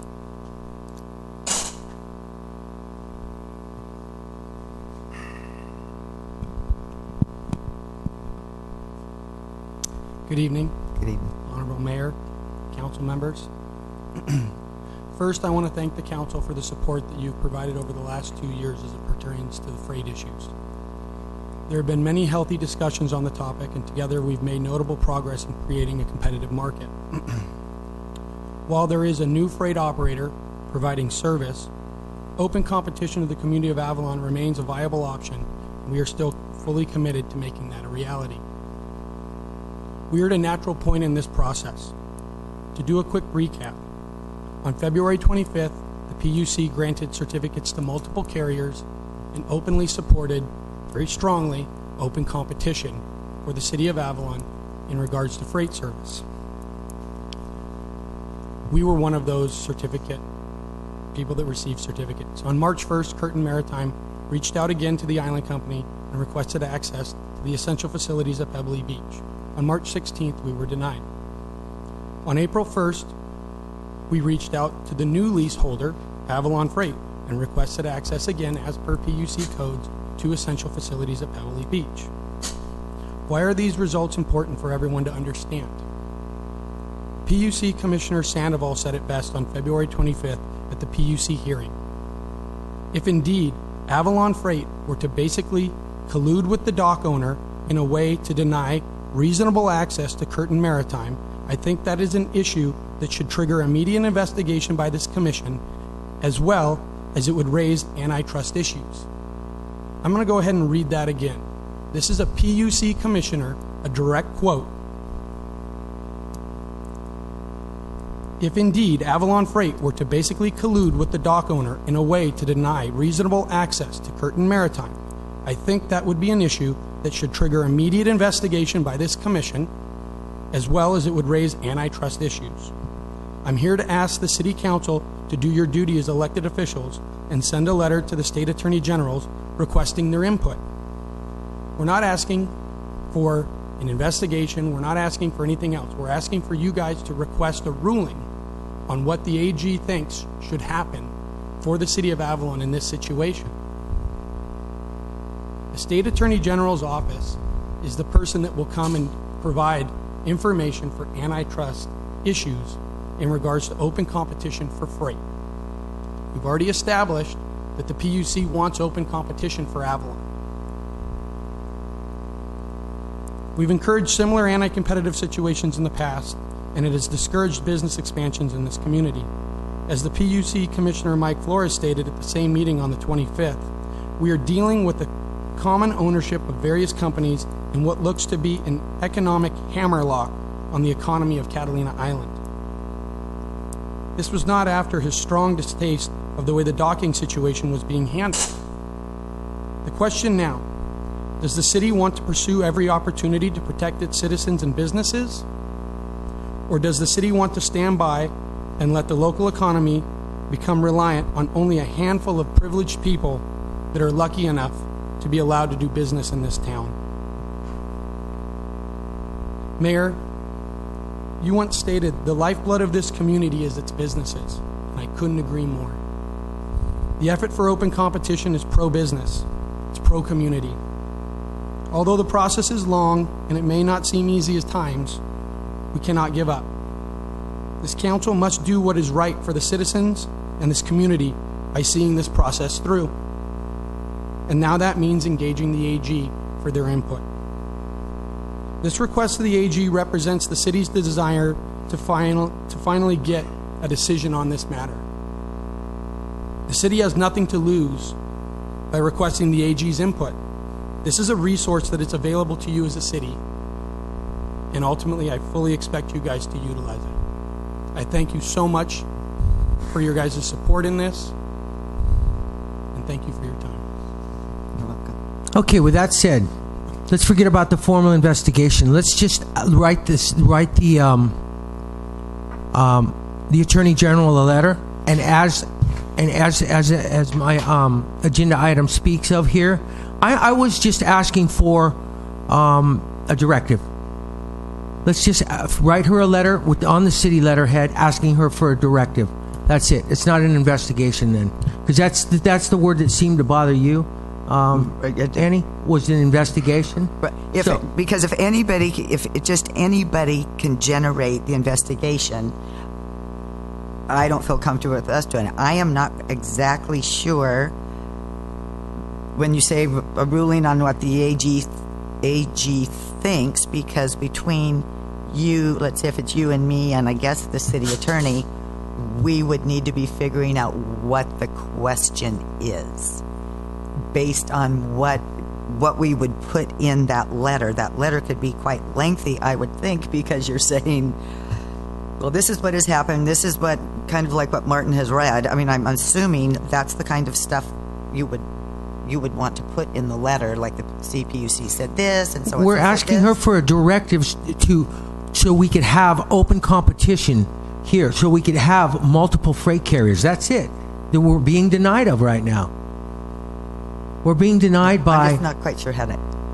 Well, let's figure out how to write it, if you'd like. I mean, we're going to have our attorneys write it up.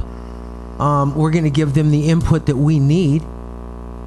But we got to have the city letterhead on it. It's not going to be as... It's not... They're not going to read it as if it's from myself. The staff member will read it, and they'll tell the Attorney General, we want this letter written to the Attorney General, so she will read it herself. And she will direct staff on exactly what we should do in order to have multiple freight carriers to benefit the people of Avalon. I have not met one person in this town, besides somebody who will monetarily benefit from having a monopoly, that supports a monopoly here. Open competition would open it up so that it balances the entire business world in business economy in Avalon. It would level the playing field, not just for the freight providers, but also for the people that will benefit from lower freight rates. What we're going to get is just skyrocketing freight rates with one freight provider involved, just like we've seen with gasoline. I mean, now that we've started to discuss this, what's happened? The prices have already started to go down. Just from the simple discussion that we're talking about having open competition, gas prices went down. Because oil prices went down. No, you're because we're talking something. about it. That's what it is. Gas prices have been going down for 2 years now. I believe Mr. Curtin's testimony, there was an option for him. The PUC commissioner said that if collusion was shown, it could open up an investigation at the PUC level. I suggested to go back to the PUC. We're not doing the investigation. We want to go to the Attorney General and ask her for a directive on where we go. We've already gone to the PUC, and they've already said they're not going to do anything about it. They're not going to step in between the facilities of the warehouse out there, even though we have entitlement. The landing ramp is in a trust for the people of California, and now we're being denied to get to that landing ramp by the freight providers that have CPCNs. And there's 2 more that could possibly participate in this system. And a lot of people have expressed that they would like these providers to be able to operate their businesses within the community to balance this. This is an ocean-going freight service for a community that is on a desert island in the middle of the ocean. Anything can happen. It's a growing community. We need more fuel. We need more food. We need more construction materials. We need more furniture. We need more building supplies. Everything is getting bigger here. But we're going to stay the same way in our freight facilities? It's not right. We just need a directive from the Attorney General, and that's all I'm asking now. I'm not asking for a formal investigation. Actually, my agenda item actually states, it doesn't say anything about a formal investigation. It states that I'm asking for a directive so that we can find out exactly where we can go from this point and negotiate some kind of a settlement that would make the people of Avalon happy.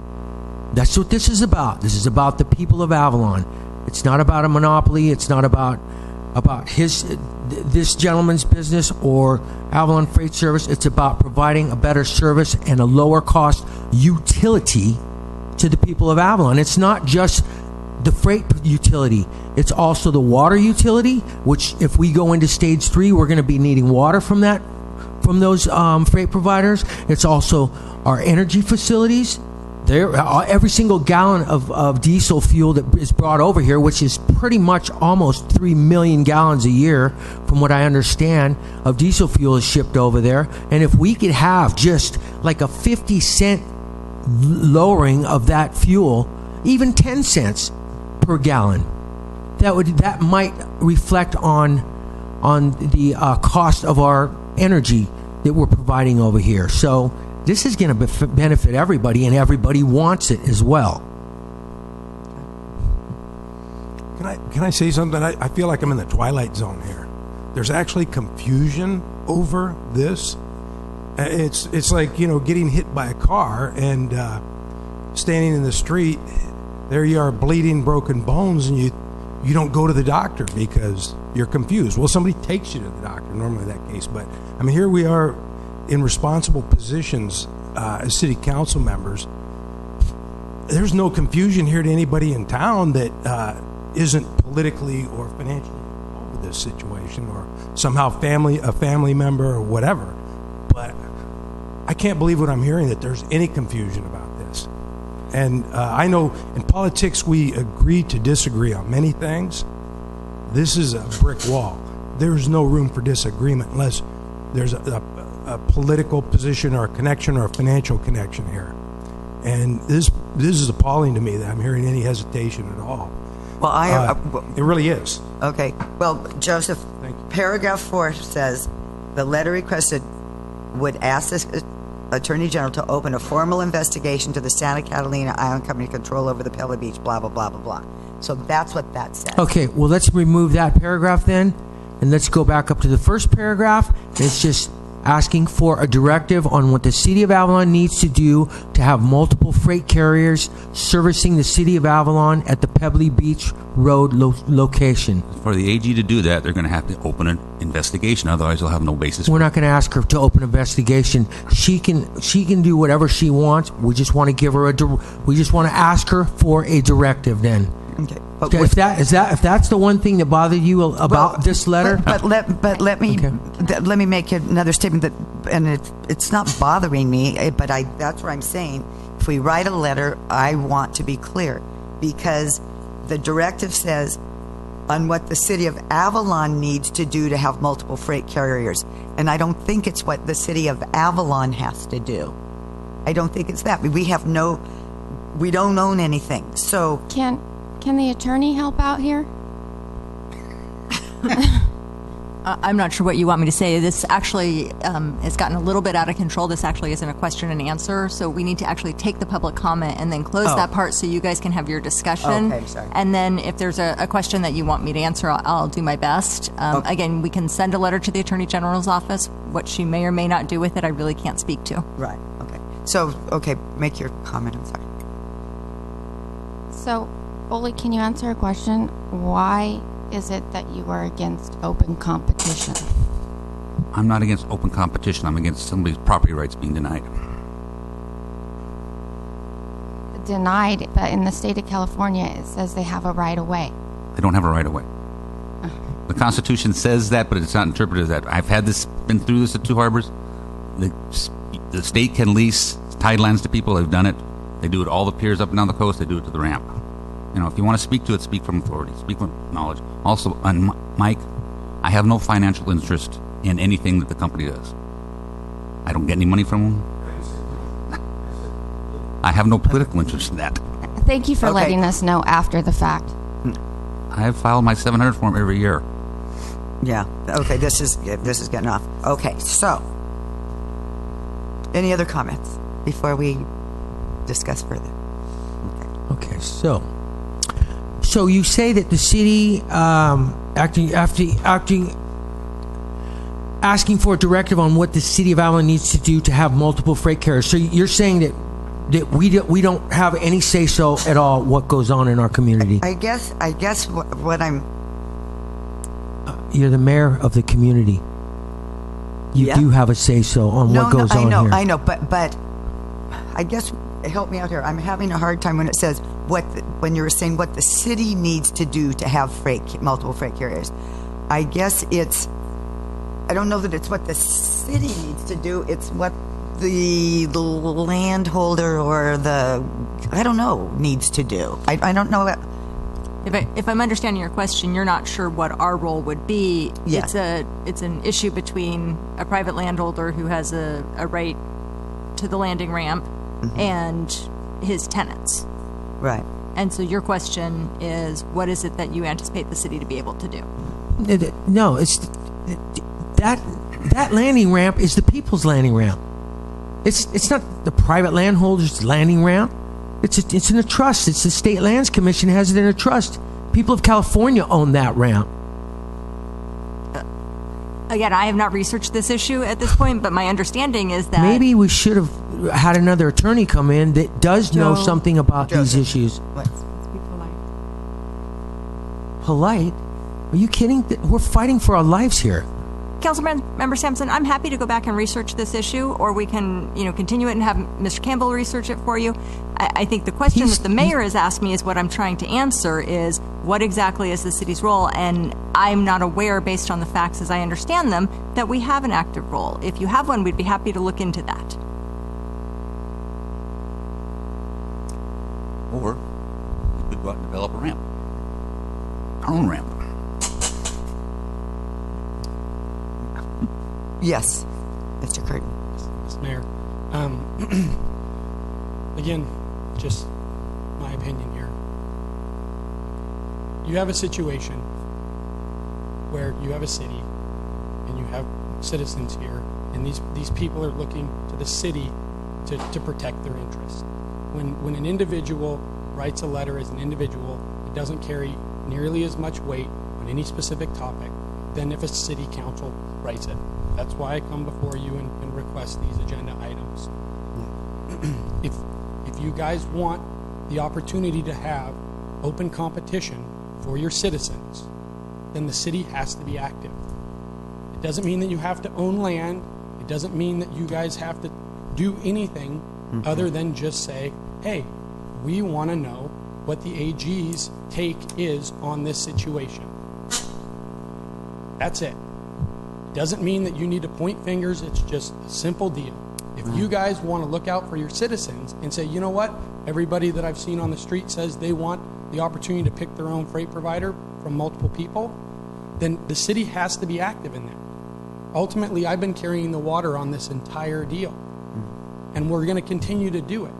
But the simple fact is you guys sit here and say you're not opposed to open competition. Then all you have to do is just request the AG to say, hey, give us a directive on this. Is this anti-competitive behavior? Are there antitrust issues here? Is there anything that we can do about it? Because ultimately, if Oli is correct, then you've got nothing to worry about, Oli. AG's going to come in and say, nope, everything's kosher. Everything's good. Martin, leave. But if it's not, then you might have something to worry about. But ultimately, the AG is going to tell you, because that's their domain. Antitrust issues are not the domain of the PUC. The PUC have said, time and time again, we want multiple providers to come into Catalina. I'm sure you've read the transcripts, Oli. You're very educated. But the simple fact is if you guys don't have, if there's nothing to worry about and you truly support open competition, what do you have to lose by simply writing one letter to the AG's office and saying, hey, we'd just like to get your input on this, because we're getting told 50 different things. And I think that's in the city's best interest to get some clarification. Thank you. Yeah, one thing I haven't heard Oli address, or anybody with, at least on the record, that this thing's so unbelievably obvious. It's so predatory that it is so predatory. We have this grand scheme of this single provider, for freight coming in here. Oli was, working for the Island Company, and on the review of the multiple carriers that wanted that We're getting off. service. But let me just say this: how did we get Avalon Freight Services and the Island Company? The Island Company can bring in their own freight at whatever rates, come across our public ramp, and they get to haul their own, but the peasants now have to go through AFS, which they assign to us. Okay, I don't get it. Okay, and Mike, I appreciate your comments. However, that we're getting off track. It's about a letter.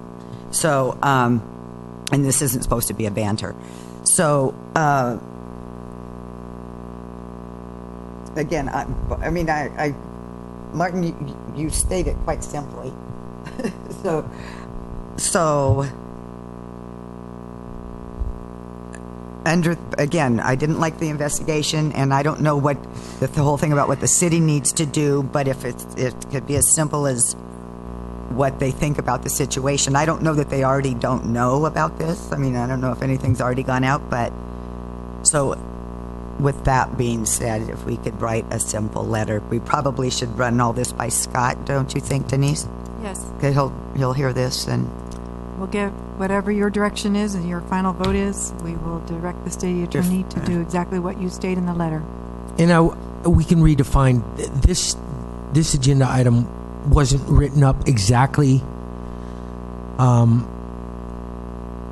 It didn't turn out the exact way I needed it to, and that's partially my fault and maybe Scott's misinterpretation of it. But we did work together with it.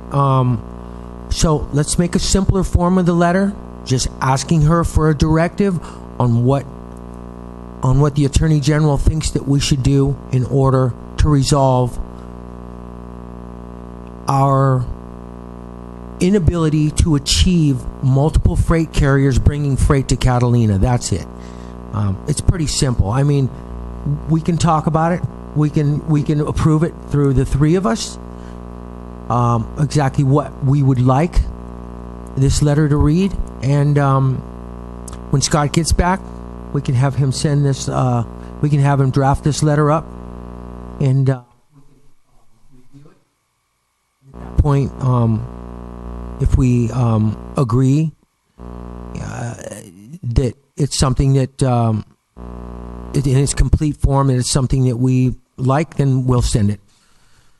But I think it's important enough to the people of Avalon that it's something that we need to act on.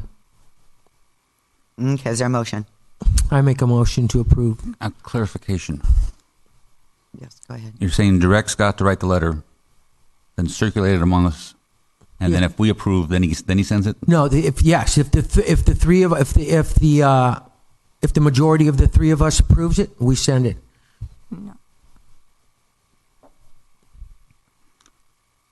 I think the more appropriate course would be for you to give direction for a letter to be drafted, and then we can bring that draft letter back for action. I wouldn't want the three of you acting on something outside of a public meeting. Okay. That would raise a Brown Act issue.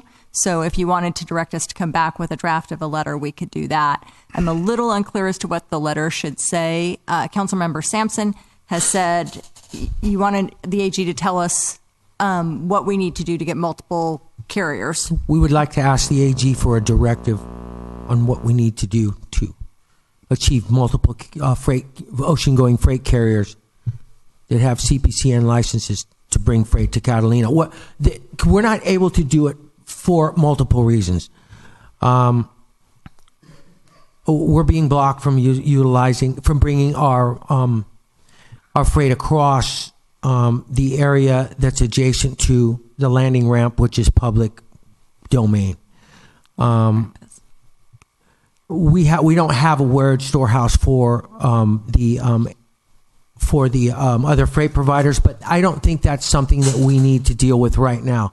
We just want a directive from Kamala Harris to tell us how we achieve attaining multiple freight carriers so the public will further benefit from open competition as opposed to a monopoly. And I appreciate that. I understand that that's what you're saying. That's different than what I heard the mayor say. So I just need to make sure that we don't need to include anything else in the letter to address her concern. And what you had said, based on the comment from the public, was that you wanted it to focus on the antitrust issue and whether or not there's an antitrust issue. Did you want us to get into that level of detail or just the sentences that Councilmember Sampson had said? I just want to bring you back the letter you're looking for. You know what? It's going to be it's going to be an evolving letter. When Scott's here, he can basically interpret where we're coming from in a better way.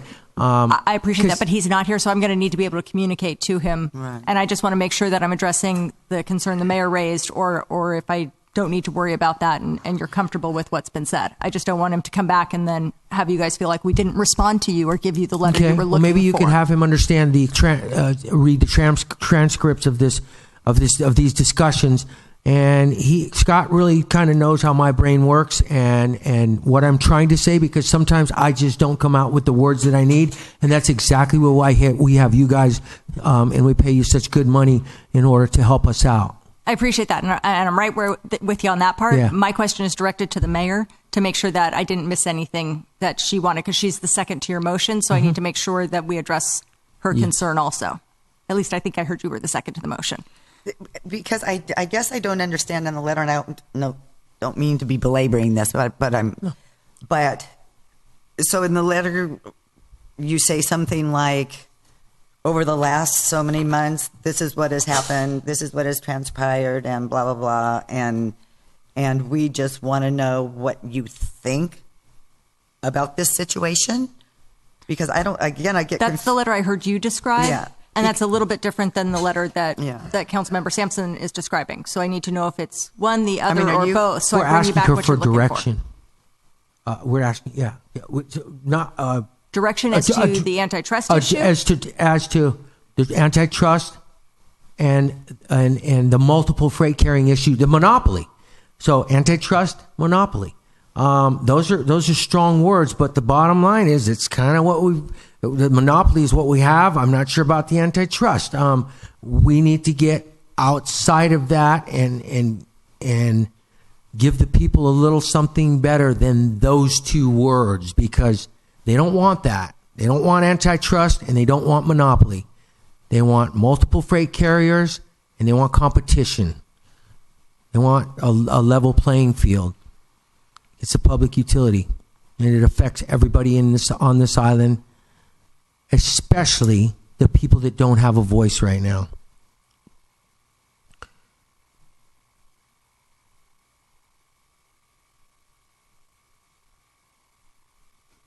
So let's move forward with it. Let's write a letter.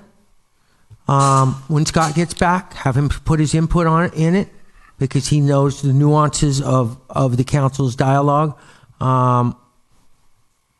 And let's. I guess. I'm sorry. That's all right. Let's hash it out. If that's what we need to do. I guess I don't want to throw the words in the letter. I don't feel comfortable throwing in the words antitrust and whatever else they be, and monopoly, whatever, because I think that's what, if that is the case, that's what they tell us. We don't tell them. I think they tell us. So you know what I mean? Yeah. So I see what you mean. because we're presuming we're not attorneys and we're not. Okay. So I would say kind of that softer version of. Can I make a recommendation? Sure. If Annie, if you're going to be the second to go ahead with the letter, that Scott, knowing Scott, he'll be watching the entire meeting and he will decipher exactly what Joe is asking and what you're asking. He'll come forward with the letter. And as Elizabeth said, that at the next meeting that you guys would have the final approval in the public for it. Does that sound good, Joe, or no? Sure. Yeah, that sounds all right with me. That's only if Elizabeth's that we have to bring it to an open session. So if we get another bite at the apple, I will support that motion. If we get, I'm sorry, what did you say, Ole? If we get the letter to vote on in the future to approve to send or not, I will favor that. I don't agree with that because I would rather have Scott come back and we immediately, when he gets back here, have him write this letter out because what you're asking for is going to be after the next election and we don't know how things are going to be then. We want to make this decision tonight. I mean, make it complete. You understand that? I don't want to have to come back here for another vote. I want Scott to write this letter, and as soon as he writes it, we okay it, send it. If that's... Okay, so that's your motion, and I'll second it. Okay. And I won't participate in violating the Brown Act.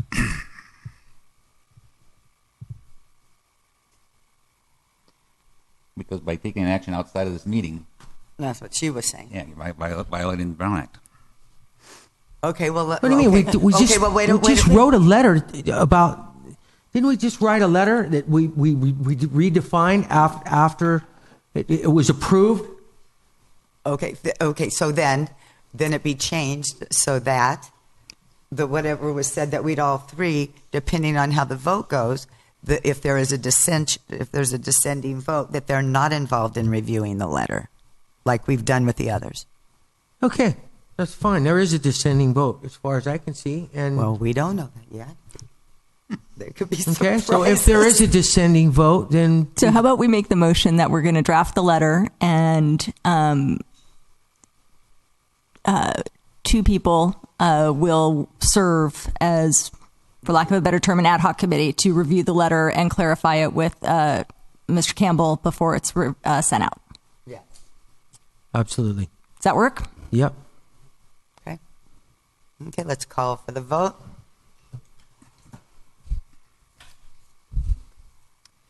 Two ayes, Mayor Marshall and Councilmember Sampson. One no, Councilmember Olson, and two abstentions, Councilmembers Cassidy and Hernandez. Hey, moving on. Let's bring them back. Do we want a break? Yes. Yeah. Let's take a little break. Bob's standing up. Bob, we almost have you here. Hey, Mike. Can 5 minutes be 10? Dennis J., are you still here? I don't take it. No, absolutely not. I don't take it that way. I appreciate you keep me in line. This wasn't a bribe. Thanks, everybody. Yeah, Scotty, good luck. See you later. One more item. We're almost done. Two more. We got two more items. What? Two. Yeah, these might take a while too.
Okay. We're here. And we are back from break. We took a break. Item number 10. Okay, item number 10 is the proposed rate changes to the sewer and saltwater service fees beginning July 1st of 2016. And this item is purely to ask for your direction so we can send out mailers. You are not approving the rate increases this evening. It would be later after we've provided the 45-day notice and the public hearings. And Bob Mesher is going to give us an overview. Good evening, Honorable Mayor and members of the council. The California Regional Water Quality Board issued a cease and desist order back in 2012, and the requirements of that CDO were that we develop a capital improvement plan, have regular and annual maintenance, have private lateral inspections, a 10-year financial plan, system evaluation and capacity assurance plan, ensure that we don't exceed the maximum daily loads, and if we fail to comply some of these items, the fines can be up to $25,000 a day for noncompliance. We have sewer and saltwater CIPs, and the CIP for this current year is $803,000 for the sewer, and averages about $670,000 a year for the next 5 years. And if we didn't change the rates, we would be running an annual deficit of over $700,000 in the sewer fund. The saltwater CIP is $558,000 this year, and the next 5 years, the annual spending ranges from about $100,000 to $125,000. And if we did not change the rates, the annual deficit in the saltwater fund would be about $55,000 to $120,000. Now, those larger amounts in the CIP, those were approved in the amended budget, and that utilized existing reserves in the sewer and saltwater. So we still do have a reserve balance in each of those funds, but it's utilized pretty much to the bare minimum. These next 5 scenarios are 3 for the sewer and 2 for the saltwater. I've converted them to be in thousands of dollars to try to save some space here for the slide so that it's legible. I'd like for you to focus on just the bottom 2 rows of numbers, the change in the fund balance and the cumulative excess or deficit for the next 5 years.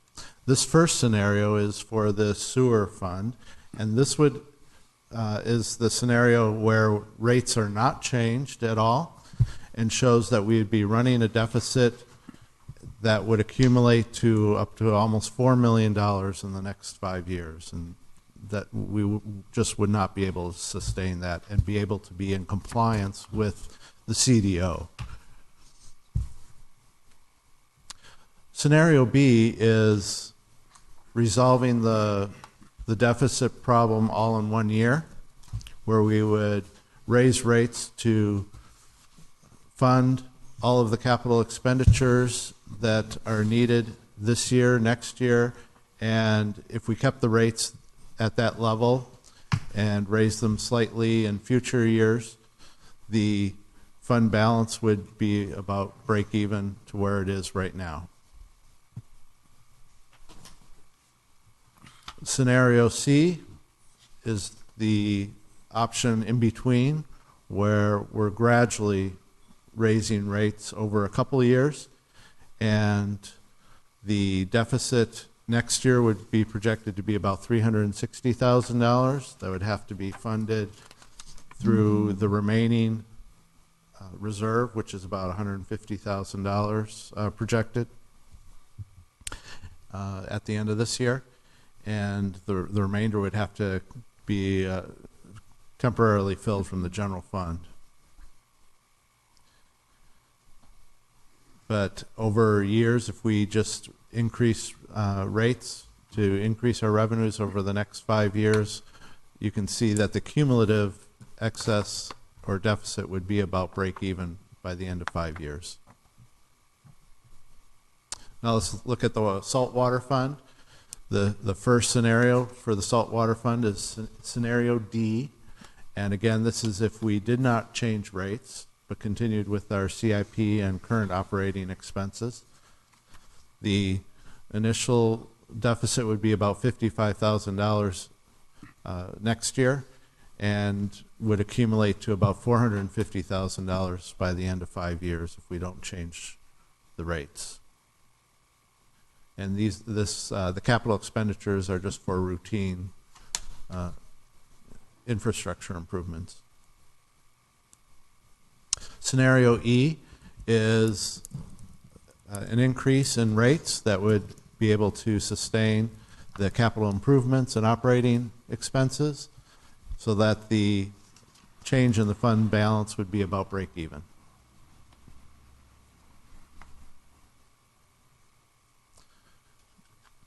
Here is a list of all of the rates and each scenario for the sewer.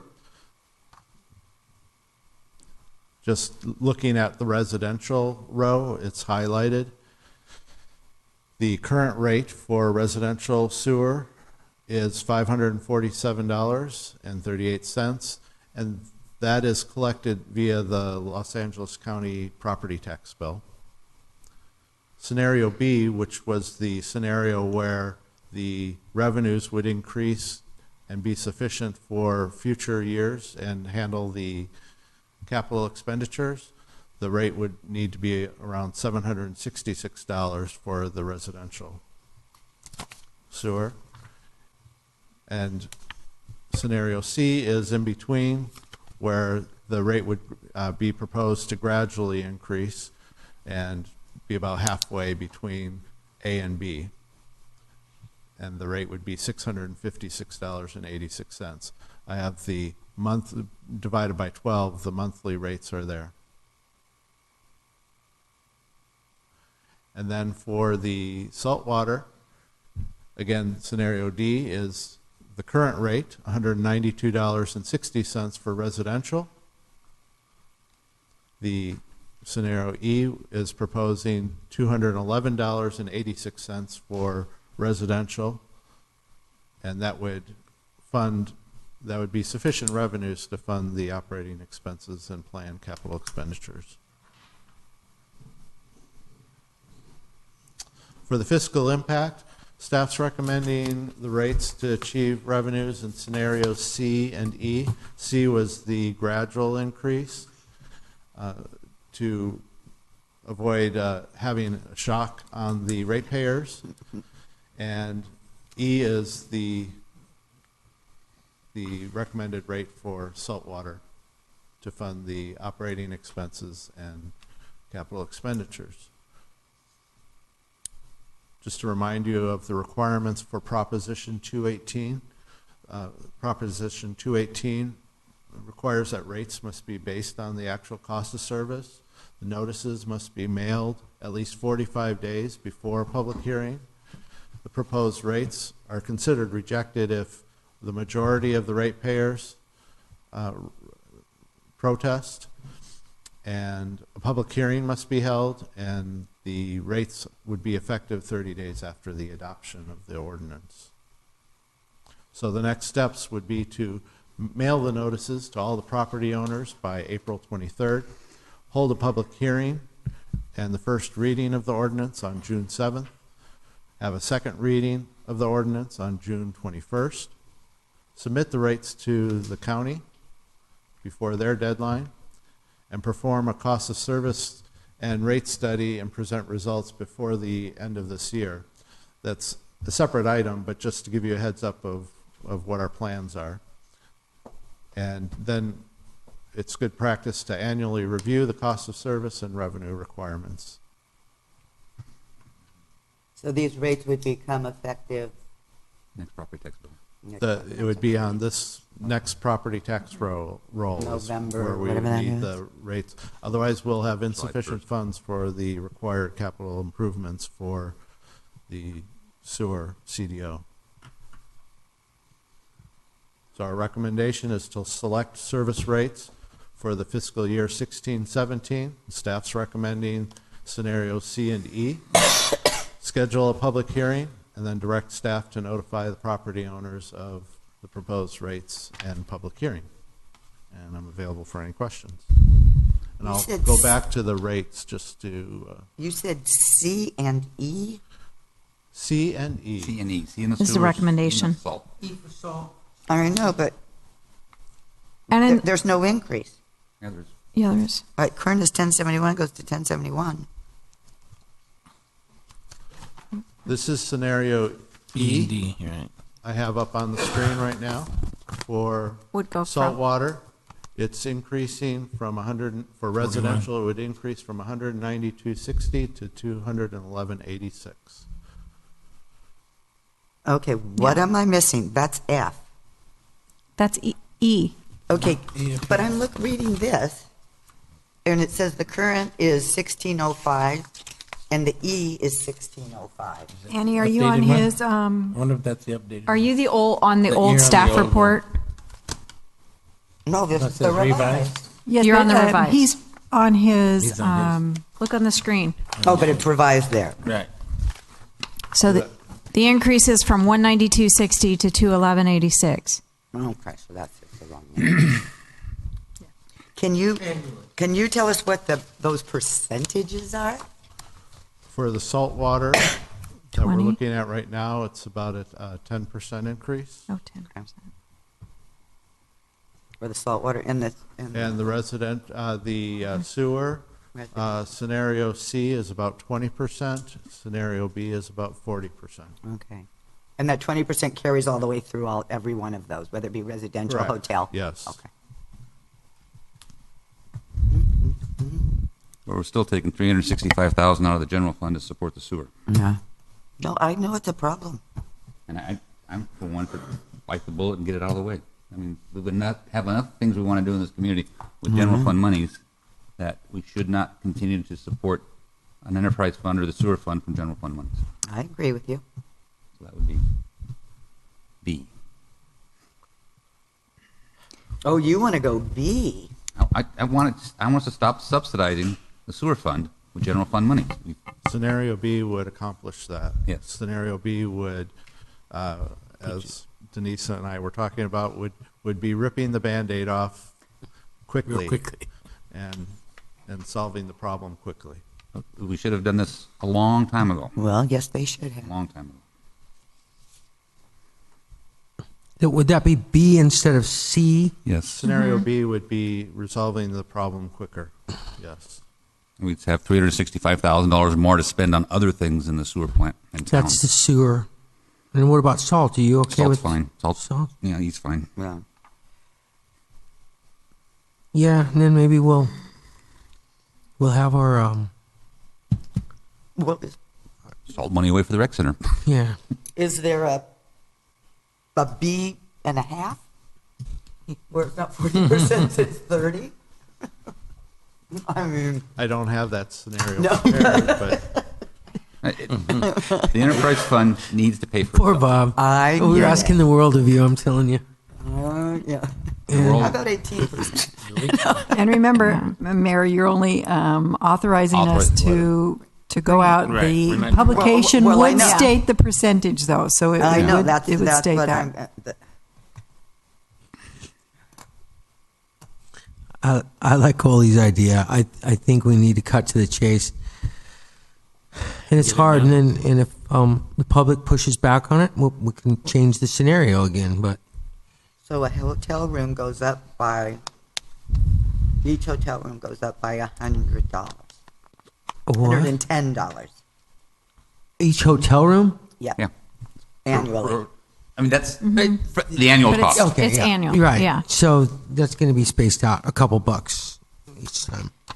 For me, this aligns with balancing the budget, so I will support that. We could try it. as much as the Band-Aid's going to hurt. Can we have that meeting? Yeah. Yeah. Let's see what their So I'd be in input is. favor That's all of we can do. giving the direction Right. coming back. Want a balanced Giving the budget. direction for the public. We're Might as moving well go towards to it. the throat and see what happens. Yeah, let's go for it.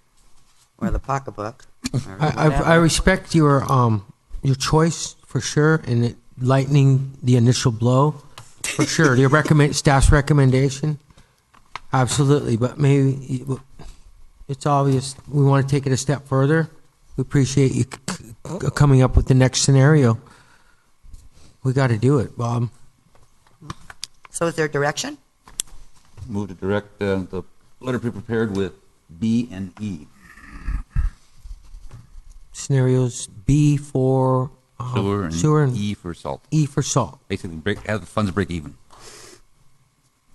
I don't know if there is a motion. Is there a second? I'll second. Got it. Call for the vote. All ayes. That was pretty. Thanks, Bob. Yeah. Well done. That was great. Nice presentation. Okay, the next item on general business is the City Council acting as the Avalon Housing Authority, and Elizabeth Hull will be speaking on this agenda item. So you have before you a staff report and a draft notice of funding availability.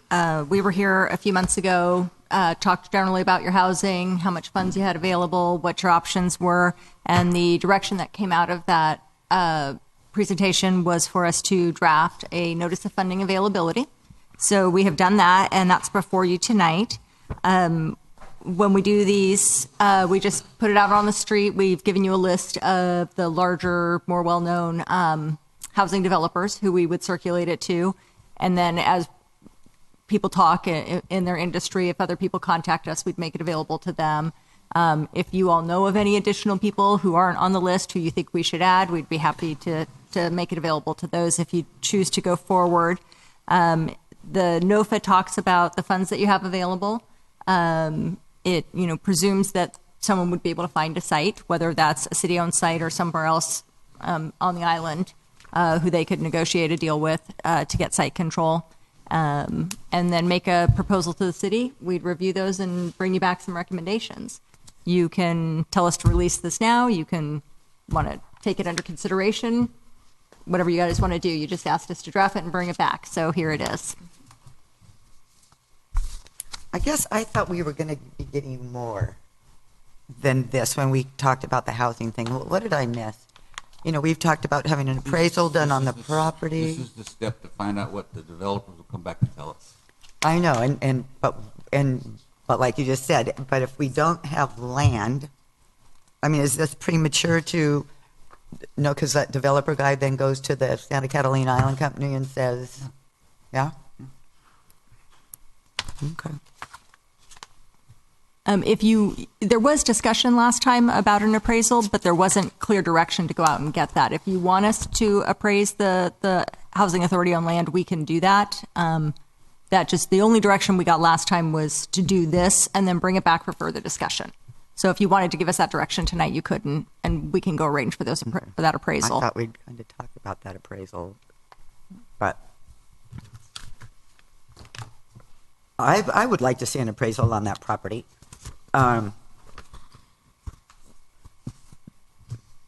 East Whitley? Mm-hmm. Mm-hmm. Well, yeah, because Dennis is planning some improvements on it. Be nice to know how much it's worth if we're going to start investing in it. To decide if we want to proceed to sell or not, and if so, if it's to find out what it's worth, to decide if we want to throw it into here or throw it into something else. I think that's something we don't know.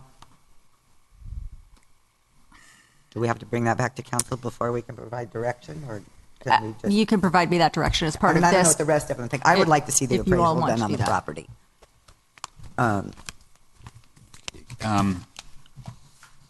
I don't necessarily have an objection to doing the appraisal on the property. I guess we know what we purchased the property for. We know what offers have come in, and for the time that it has been on the market. And so, I think, unfortunately, we can't disclose that in open session, but we as a council kind of know what kind of where it sits.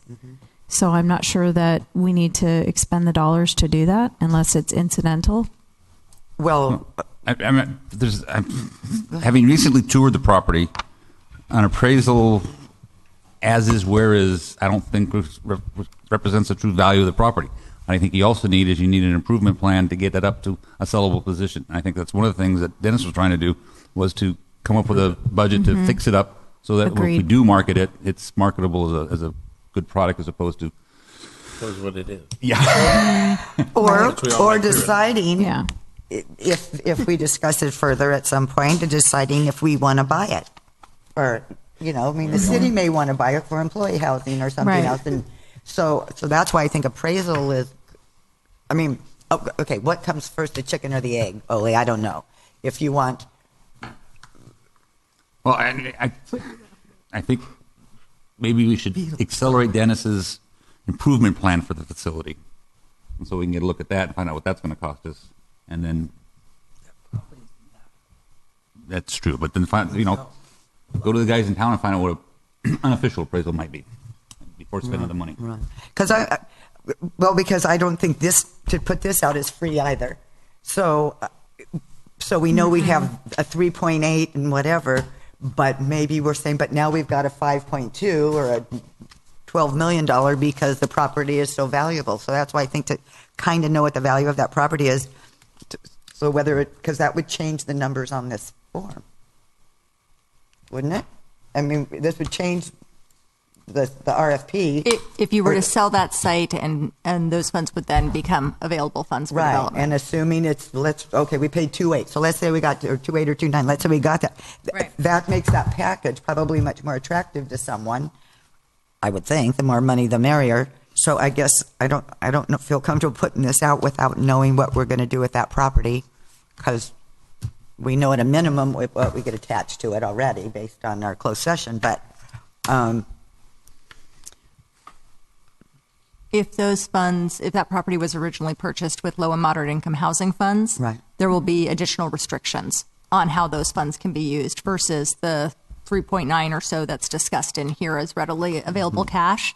One of the things we talked about last time was your former RDA money versus your bond money. Your bond money is not as restricted as the former RDA money. So the Whitley property, I'm pretty sure, was purchased with low mod funds and became a housing authority property as part of the redevelopment dissolution. And so if we were to sell that, those funds, however much it generated, 1 million, 5 million, whatever that number is, goes into a separate pot. It still has to be used for housing, but it's much more restrictive as to how it could be used. But it could, in some development agreement, be included in that, so you can do so many of these and many of those. Exactly. Or it's not as freed up for use as this other money. That's the only thing. if we okay, I got it. So whether we buy it or somebody else buys it, it would still that money that's generated off of it is restricted. Okay. So what you're recommending then would be to do an appraisal, make the determination after the appraisal whether we sell or keep the property, and then move forward with this based on how much money could be available. Right. Well, and listening to what Ole said about the upgrades, and I guess he could estimate the upgrades, because we already had a quote on the sewer, I think, at one point prior to. We have a full report on the inspection that was done on the property in, I think, about a year ago. It's in this thing. Yeah. But it's also out of date still. I mean, it's out of date now. There's been some continued deterioration. And I'm because of the low mod restrictions, I'd much rather get this out, which takes care of the moderate and above, so we can get some housing stock for those people. Low mod money will always be there, and I think the last time they did a needs assessment, there is no low need in Avalon. All the low needs have been met, and so this can benefit some people that aren't further up the ladder, that aren't restricted by the income requirements, or not as restricted by the income requirements. Well, and and then restricted. Yeah, but then then you say what you just said, and and you say there's no need. What do we do with the money? If you're saying there's no need, We can't. We can sit on that money forever until there's a need. No, we're saying moderate income housing is what's needed. No, but he's saying but this money is low. The money actually generated by the sale of the East Whitley site would be very low. Yeah. And It'd you're be saying more we than don't low. need any of those. So how? Right. I think you may need very low. You may not need low, because you'll have you'll have new RENA numbers coming out, which you'll need to work towards. But that whether you need them or not, this money is restricted to a very low income. Does that money revert to the county or the state at any time? I believe it does eventually. I'm not sure what the time frame is. Yes, eventually you have to use it or lose it at some point. Whether it's 5 years or 7 years now. After the sale. Mm-hmm. Yeah. Oh, okay. And you have to develop the property within 10 years, one way or the other. So sell it, develop it, do something with it within 10 years from when the housing authority took control of it, which would have been around 2014 or so, sometime in 2014. 8 years ago.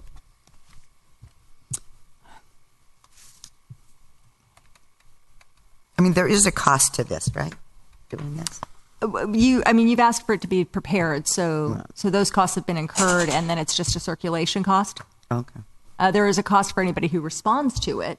Obviously, they're going to spend some time and money coming out to the site, looking at East Whitley, talking to any landowner in town who might be interested in working with them, developing plans, preparing a pro forma or a cost analysis of what it would take to do a project on the site. So anyone responding would have a cost. But the bulk of your cost has been But that expended. wouldn't be bared by the city. Absolutely That's not. bared by the developer. That is bared by, that Okay. is a cost of Just- doing business. Yeah. And has anybody spoken to the island company about this concept since the curtain closed on Mike Flynn? Has there been any discussion at all? It hasn't gone anywhere. Hasn't gone anywhere? No. Okay. I know the island companies expressed to me their interest and desire to create some more housing. Sure. Yes. Yeah. Okay. So, what order do you want to do things? I'm not dead set one way or the other. I'd move to send it out. Let's rattle the tree. Mm-hmm. I would agree to that. Okay. Let's put that to anybody from the community want to say anything? Okay. All righty. Then, is there a motion? I did. I moved. Oh, that's you just moved. And Cindy seconded. Moved and seconded. Let's call for the vote. All ayes. Okay. Let's make a move. We made it. And then was there kind of a direction then for Dennis? Mm-hmm. Okay. You no, Denise has it look like what? What's the direction for Dennis? He's going to create the budget for improvements. He just said he's going to put in some things for the capital improvements up there, yes, in the next budget, which will come back to the council for approval. Okay. I want to speed it up. Well, gosh, I know. We got to speed something up. Who was the second on that? I was. Okay, thank you. We've got to speed something up. Is there any other comments? All right, Tony. Okay, thank you. Good night, Tony. Good night, Tony. Meeting adjourned.